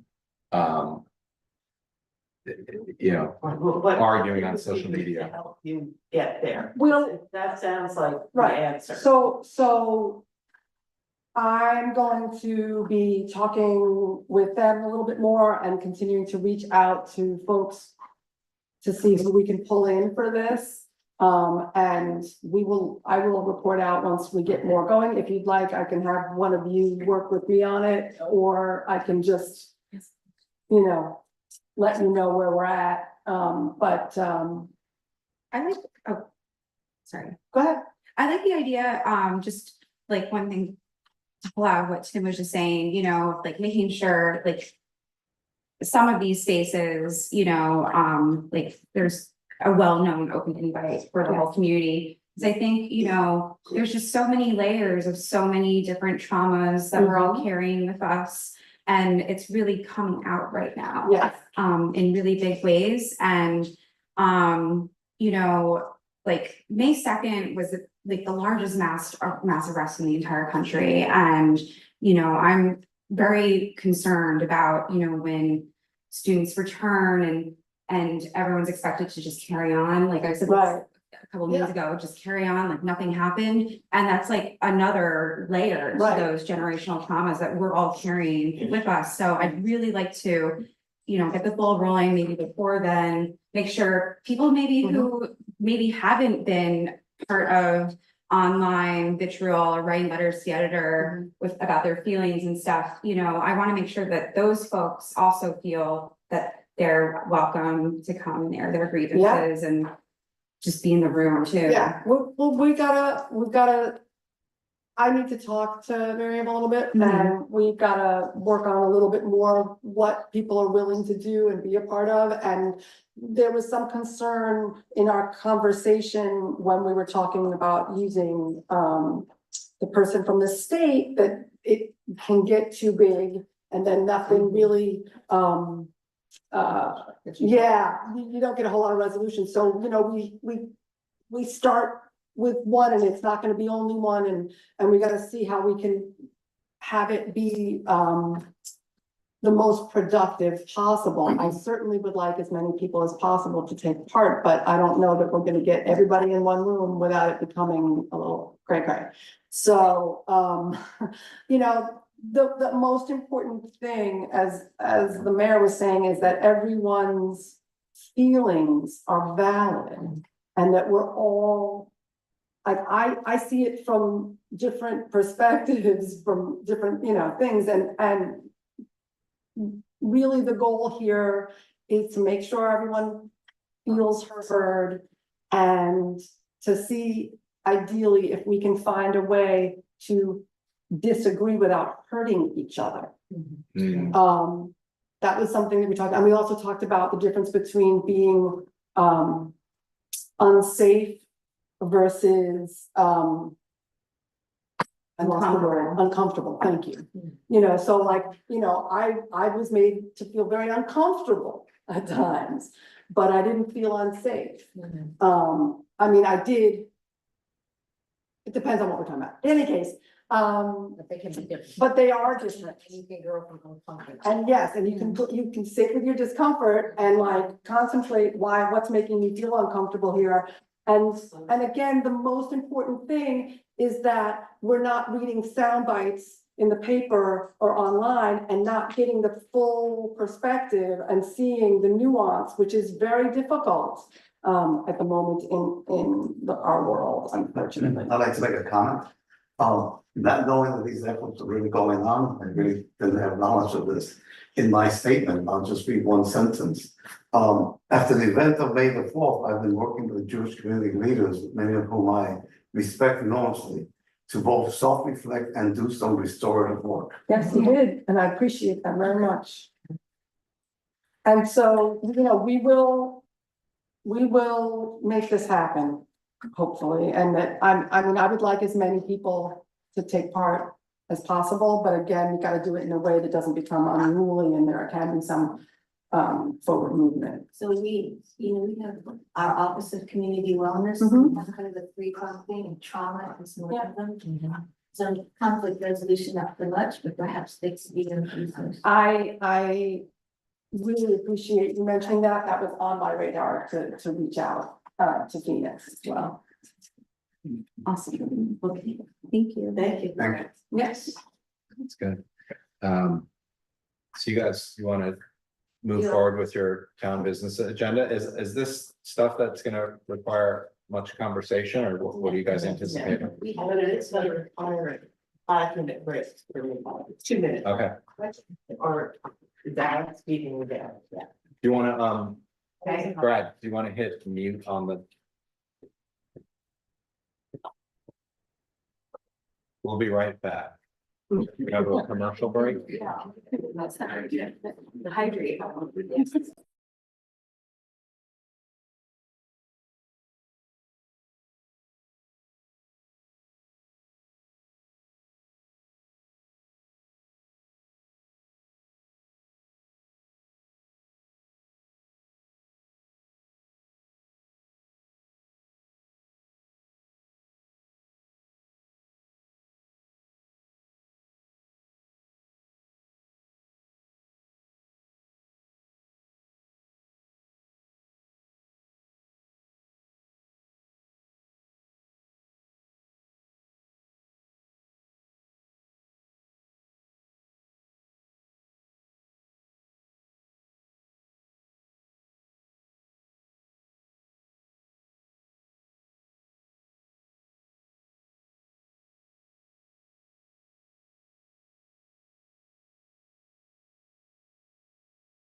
You ready to go? All right, so this is the town board portion of the meeting. Town board portion of the meeting. Second. Right. I'm requesting authorization to apply for a clean energy community grant in the amount of $150,000 and zero match for solar project on the police department building. Do I hear a motion? So moved. Second? Second. Okay, all in favor? Aye. Thank you. Authorization to apply for a clean energy community grant for $5,000 with zero match for the purpose of planting trees at the Field of Dreams. Do I hear a motion? So moved. Second? Second. All in favor? Aye. Authorization to apply for Ulster County Solar and Electric Vehicle Infrastructure Grant for municipalities in the amount of $61,750. If they match with $61,750 for the solar project on the police department building. So moved. All in favor? Aye. Authorization to apply for Ulster County Solar and Electric Vehicle Infrastructure Grant for municipalities in the amount of $17,500, which match with $17,500, $10,000 which will come from a CEC grant that's already been given for solar project at the recycle building. So moved. Second. All in favor? Aye. Okay, this is asking the board for an agreement for a battery energy storage system tier 2 study group led by Jolanda, with participation from members of the planning board, town building department, and fire department. So moved. Second. All in favor? Aye. Okay. And Yvonne is, we just want to recognize that we have the chair of our Conscious Mind Task Force. We are so grateful. Yeah. Good job. Thank you. Thank you for all you do. Okay, I've got another one, authorization to approve the hiring of Daniel Cross at the union rate of MEO in the highway department with a start date between July 15th and July 22nd. So moved. Second. All in favor? Aye. Okay. The last thing we need to do is go into executive session, so we do not want to disrupt the village or portion of whatever, so you tell us.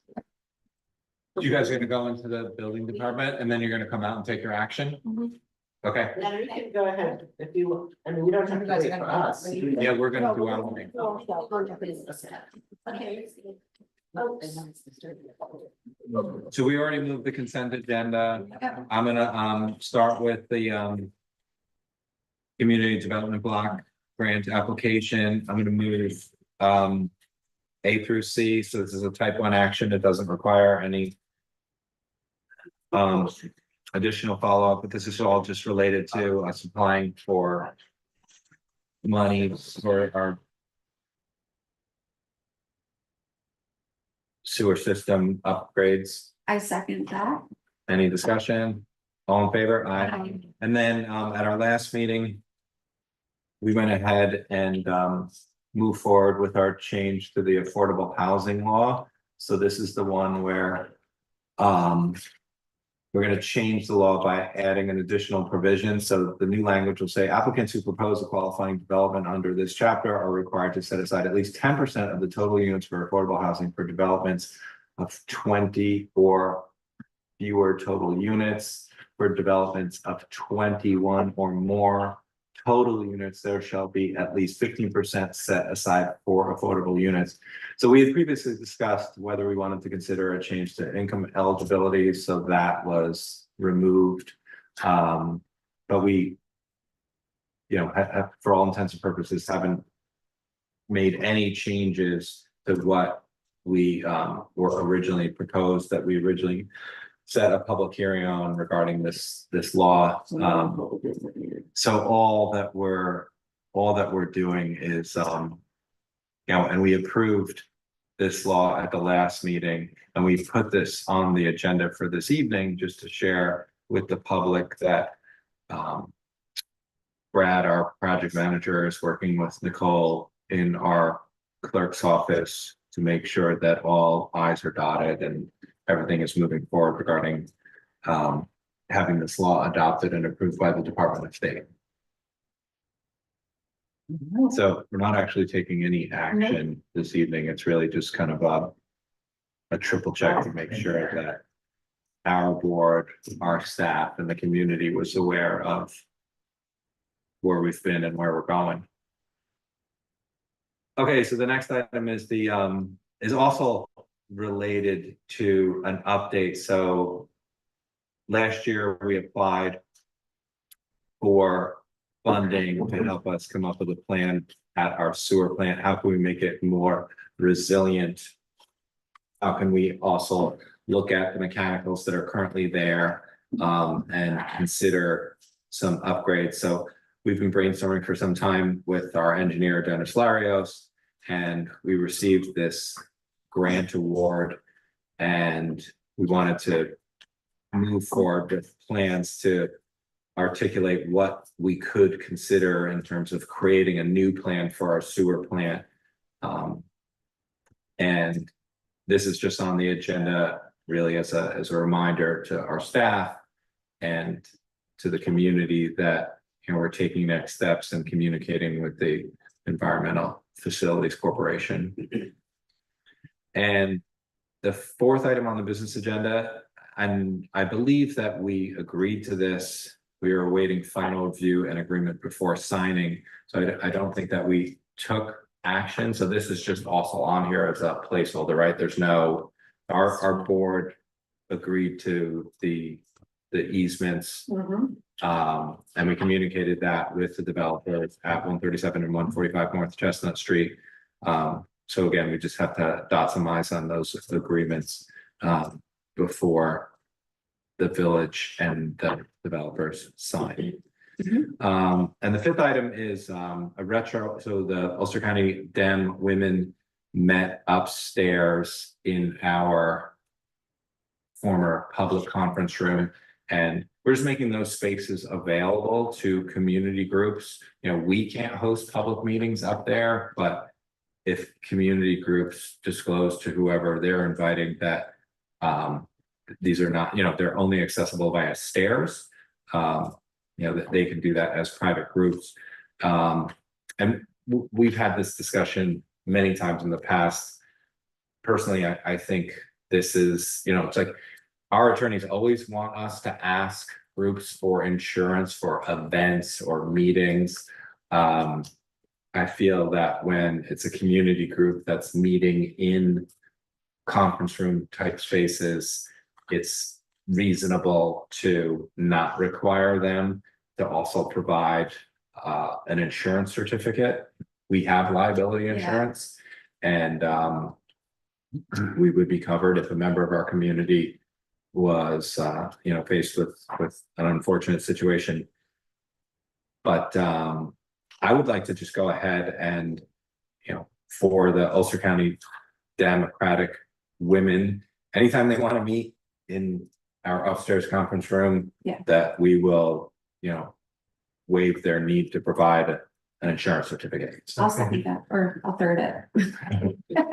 Any further discussion? All in favor? Aye. And then at the last meeting, we mentioned plans to repave after we mill John Street, and that goes from Prospect all the way down to Colonial. Or it could be from Prospect up to North Manheim. We can triple check that, but I just wanted to make sure that this was clear on our meeting, that my motion is that we approve the request to use CHIP funds for this project, in addition to, you know, just discussing that we were citing it as a type 2 secret action. Second. Any further discussion? Otherwise, all in favor? Aye. Next item is discussion security camera exterior village hall. Yeah. Anyone want to take that? Yeah, I think she would join. Right, she might be there. Is Bob there? Oh, I'm here. Hi guys, sorry, I came over after work and I was hungry and cold. So I had to come home and wash my dishes and make some food. But yeah, so I more so have a question of I guess first off, hi, my name is Maria Bella. For those there that don't know who I am, I run the New Paltz Free Food Fridge. I've been running it for 2.5 years now. I also run the organization Millions of Butterflies that founded and runs the Free Food Fridge. I'm 23-year-old. I live in New Paltz and I work part-time at a local business. So I love New Paltz. Go New Paltz. Recently, a couple weeks ago, the Free Food Fridge got trashed by some person. Somebody came around the hours of like 8 to 9 p.m. and emptied the fridge and threw it out into the parking lot, destroyed the veggie trays, and just, disrespected the whole premise and made it really difficult for other people to be able to get food. We've been hearing calls from local community members who have been getting actually like harassed from people who use the fridge for whether they're in a car because they don't look like they need food, or they are taking too much, or how people perceive them to be taking too much, or for people who sit there in their cars and wait for people to drop stuff off to then go and grab it, making it inaccessible to other people who might need it. Granted, we don't know what those people's situations are and we don't know what's going on. We've also heard stories of there being someone who's shooting up behind the Free Food Fridge. Whether or not, I have no idea if that's true. I've never seen it. But people have been calling for a police officer to be stationed in the parking lot at all times watching the food fridge, which I think is ridiculous. I don't think that there is enough funding, first of all, for the police to have a car stationed there, and the excuse was that they can rack up more tickets, catching people stopping at the stop signs. But having a police officer stationed outside of someplace where there are incredibly vulnerable communities that are already targeted unfairly by police just systematically in front of the fridge would make it inaccessible to those communities, which we are catering towards. And I figure a nice compromise would be a video camera. Granted, a video camera on the fridge pointing right into the people's face makes me uncomfortable. It would also fall under my responsibility to monitor the camera, to release the footage to people. And I already run this whole organization. I run the social media, I run the volunteer coordination, I'm running the fundraising. Pretty much the whole board is me. And we're trying to figure out a way so that we can all get salaries, because we all work either part or full time outside of working in Millions of Butterflies, and I do as much labor as I do because it's a labor of love, and I really love this community and I love the work that we do. So while we're trying to figure out ways that we can support ourselves and still support the community, I think a camera is important, and I think it would be absolutely wonderful if the village hall installed a camera on to the exterior of the building, and we're able to be in charge of that footage. That is my question. Yeah, so, thanks for sharing all of that. Just, if anyone's worried or anything, it's not like it's a lot of bad actors. It's not like it's not like a ton of people, or so like 1 or 2. Definitely. And just, as someone who lives down the street, like the police are often stationed right there anyway, like literally almost every time I walk by, as soon as it's like dusk, so in like spots near Village Hall and stuff, because it's like there's all those different stop signs and stuff. So if you wanted to pass that on as an observation to folks who like shared that request, tell them to just walk down the street at 8 o'clock on a given night. I definitely share your concerns with like a camera. I'm so not into surveillance culture, but sometimes a camera does just make people just act, differently. You know, even like where my apartment is, like, there's like this alley where people just get into fights every night, and I'm like on my 5th mailbox since I moved in there, because part of their fights is always smashing my mailbox for some reason, and stealing it. And like one of the neighboring landlords like mentioned he has a camera. It doesn't get any info at all enough for anyone to have actually found the stealer of my mailboxes, which is fine, I guess, but just knowing it's there has helped, like, me kind of like, I'll run out and be like, you guys are on camera, like, chill. And it like just clears everything up, you know, like really quickly. So I feel like it could be a good, you know, reminder to somebody who's like in a moment of crisis and feeling like aggravated and agitated and wants to, you know, like lash out against the community and stuff. So like, it could help. Yeah, I don't know, as far as like the village putting one in, I don't know what that would require. Yeah, I don't have any idea No what idea. would be involved or where you would start to figure this out. Yeah. Like, but we could start, you know, looking into it for sure.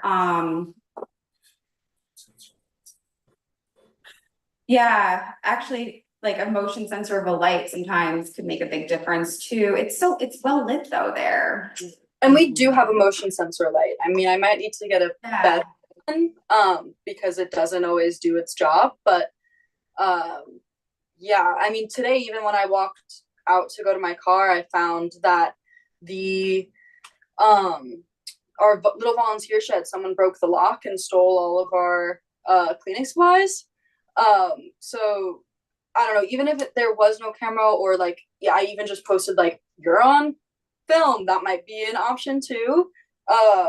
Because I am totally against surveillance, and I really don't want to continue the cycle of poverty of having people being able to police each other, especially because so many people love to call the cops and get cops involved over things that I don't think that they always need to get involved in. It's usually like community member stuff that can be solved if you just talk to someone nice enough, and like lend a listening ear. But I figured I would just bring it to y'all's attention because we share, you know, the same property. And I guess also one of my concerns though is the way that people drive through that little strip. I mean, I was pulling my car out, I almost got into an accident. Someone pulled in, was speeding, and I was just pulling out, and I was lucky enough to stop soon enough. So I don't know. I think it's just something to consider, even if it was just like pointing out towards the parking lot, because like there are times where, like, Alex, I know that you have been harassed in, maybe not, I don't know if that parking lot specifically, but like by individuals who have gone to the fridge. Someone almost burnt down the fridge last year, and it was yeah, it was really frustrating to get that person the help that they needed. I don't even know if we were able to get them the help that they needed, and they just went. Now I believe, from what I know, they're in Woodstock now, just like doing the same thing. And I think that it would be really helpful in those instances of like these people that we know in our community who need that help, that we only know because of we're talking to each other and we're seeing it and we're talking to other people. But when it comes to like getting people help they need from social workers rather than police, that evidence might be helpful. But also on the other hand, like I'm really in the middle. I'm like, this could be a good idea, but also surveillance and all of this stuff. So I really just wanted to bring it up to you guys and see how the village board felt about it, and also raise the question of like why there is no camera outside of the village hall. I mean, everyone I've talked to is like, what do you mean there's no like camera outside of the village hall? That's so weird. You would think there would be a camera outside of the village hall. And I'm like, I don't know. This is I'm not in charge of those things. So I guess that's also a large question of mine, is like, why isn't there one there already? Yeah, interesting. it's like, I guess it's really never come up, you know,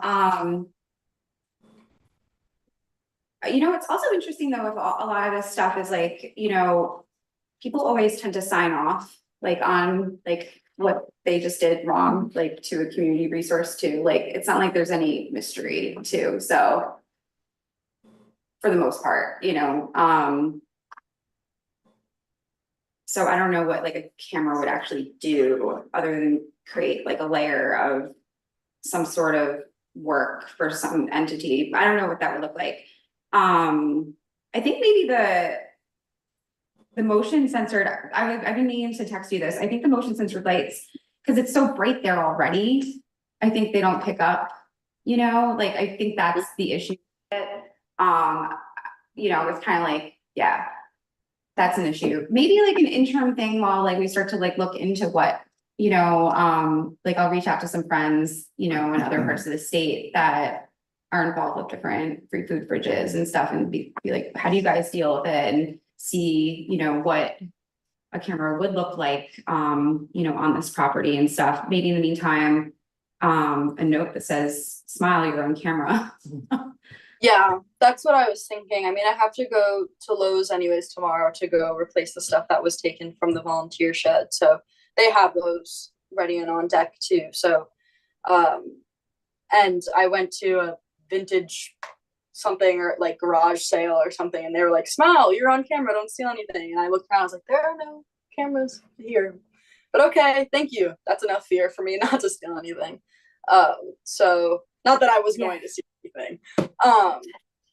But yeah, I'll look into that. And I can also reach out to some people who I know run the free food fridge, because when I posted about the premise of getting a camera, some other people from around the country were like, we had a really tough time, having like coming to this decision, but we recently came to this decision as well. But yeah, there's definitely the problem of like extra work for some entity. And I'm unsure what that would look like for the village hall, as well as because I'm unsure of what that would look like for Millions of Butterflies as well. But yeah, I figured, might as well bring it up. If people ask, tell them I talked about it. Because that's important.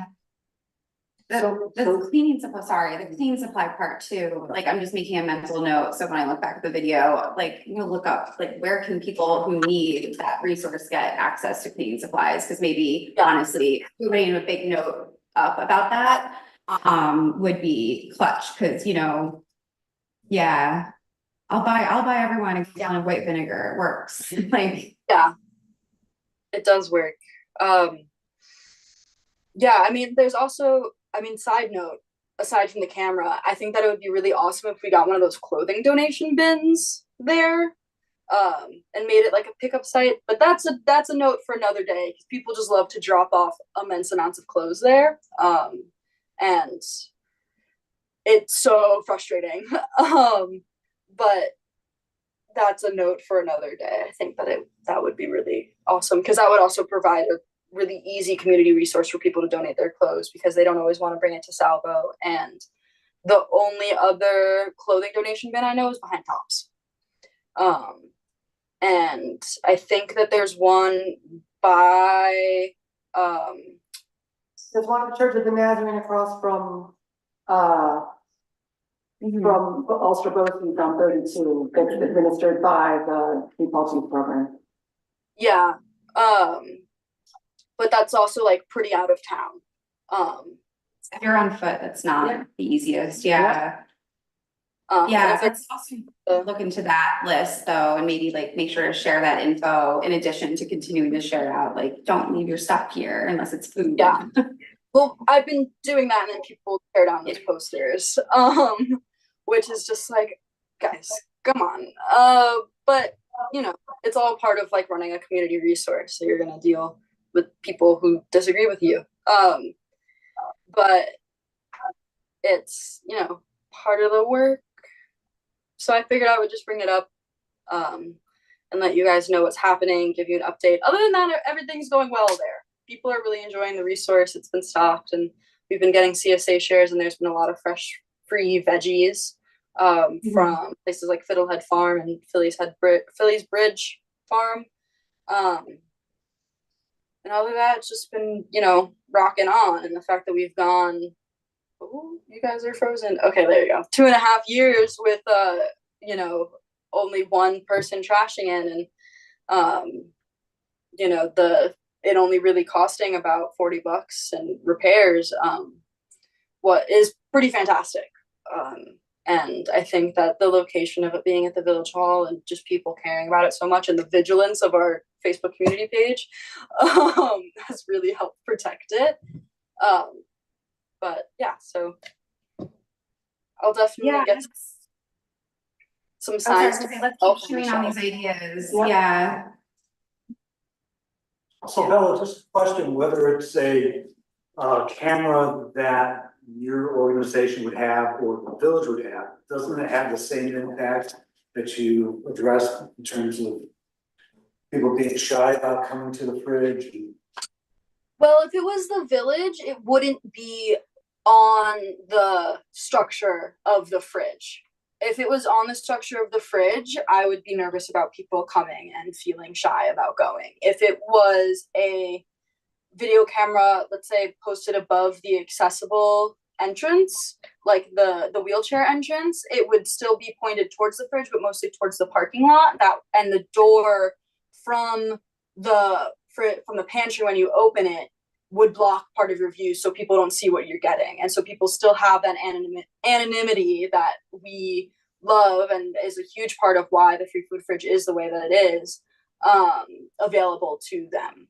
So it would pretty much be pointed out towards the parking lot, so that, let's say, if someone decides to take all the food and toss it out into the parking lot, we have evidence of that person coming and going and throwing that stuff into the parking lot. Granted, I don't know what the process would be for dealing with someone like that. I really don't want them to go to jail or, you know, get a ticket, and because they're probably already somebody in need. And that kind of fine would continue that cycle of poverty that they found themselves in. But I think that it not being directly in your face when you're getting food is important. Agreed. You know, it's like, I always feel it's because it's like, I don't know, it's like the norm for so much of our community, you know, at least based on census and my own experiences, to like need a little help between paychecks, you know, and like no one should have to be like embarrassed, you know, like because a camera's in your face. Like, I don't know, that's personally, I'm hearing you, it stresses me out a lot. Yeah. So yeah, we'll keep looking into that. I think maybe try the sign, you know, and we'll keep kind of thinking what other, you know, ways to like have people just like continue to self-enforce like a code of like conduct, you know. Yeah. Like might be like impactful to implement. Yeah, that would, I think what I've been thinking of is like, because as I've been thinking about this camera, like giving a public notice of what this camera would be used for. Like, it's not like we're not sitting there and spying on you all the time. And I was also thinking of like, so amendments for that, just to like put that out there.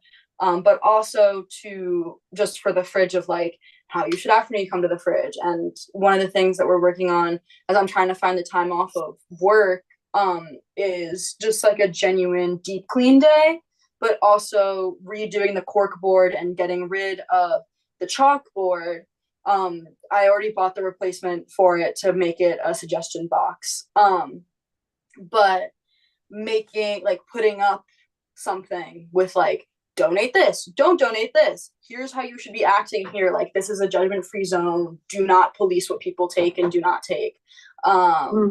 Don't donate clothes, like be kind, don't leave a mess, etc., etc. Kind of like if you've been to Deep Hole, how they have those like stewardship rules. I like those signs. Those are really good that they did put up at Deep Hole, actually. Like I'm into that. Yeah. Definitely borrow some of that language. Yeah. Like you are a steward of the free food fridge, and like I don't know if it would count as the land, but like you are a participant in this community and this is a community resource. And even if you are here alone, you are not alone. So, leave this place better than you found it. Would be good. So yeah, a lot of ideas. Really glad we're talking. Yeah, that's what I have to say. Thank you so much. Thank you, Bella. Yeah, Thanks, thank you guys so much Always. for all of you. Be well. Yeah, you too. Have a good night. See you soon. See ya. Okay, so circling back on our plan to put a solar array on the fire station, I move that we authorize the village to apply for a CEC grant for $75,000. Second. All in favor? I move bills and claims. Second. All in favor? Planning board liaison update. Yeah, planning board met last Tuesday. The primary event was discussing the old Wells Fargo site plan. There's a great deal of concern about the traffic flow through the parking lot behind Wells Fargo into the mobile station and how to best address that, as well as an attempt to preserve the little bit of green grass that's there adjacent on the, I believe it's the east side of the building. There's a couple of picnic tables there and the desire from the planning board to retain that. And there was some discussion about the process in which the applicant is presenting the site plan and amendments, and it's been a little distracting for the planning board members to keep track of exactly what each and every item is being proposed. So that application will come back to the planning board in a few weeks. Okay, CBA met last night. They had two things that they were discussing. The proposed hotel at 11 Water Street is looking to have 31 parking spots. If you took a very hard line review of the code, you could say that it needs 33. It seemed like the board was very comfortable and greenlit the idea that they could have area variance to have 31. Seems like that has also been largely supported by, what the site plan would look like, in terms of the planning board review as well. And then the other project, which is much further behind in terms of moving forward, the developers of 147, 149, and 151 North Chestnut Street are looking for a side yard setback area variance.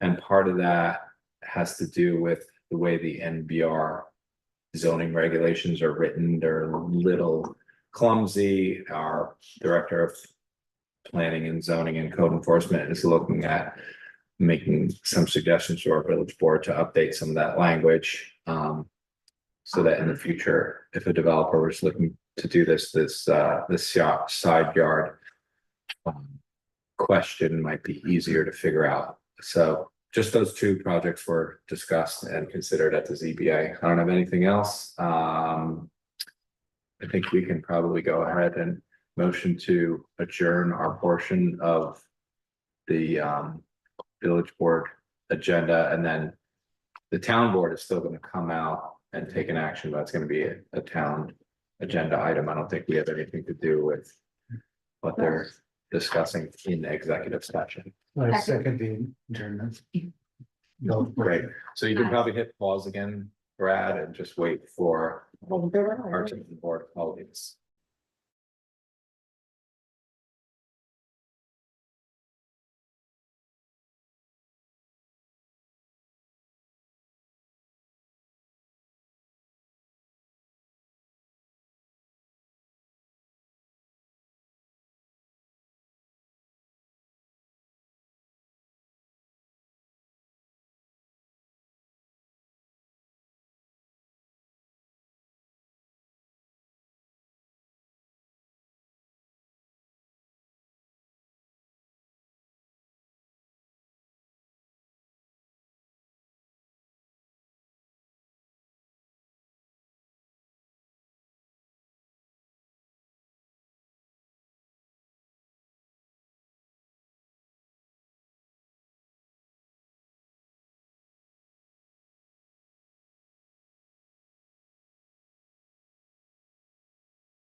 Oh, come on, Brad.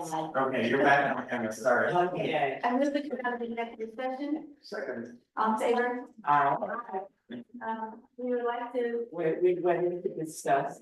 we went in to discuss the work with a particular person.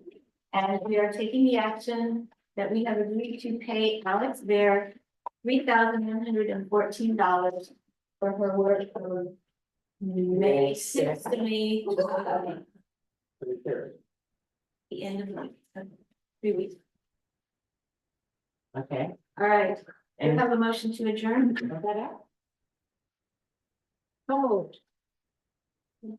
On favor? I. I second. Hi. Right.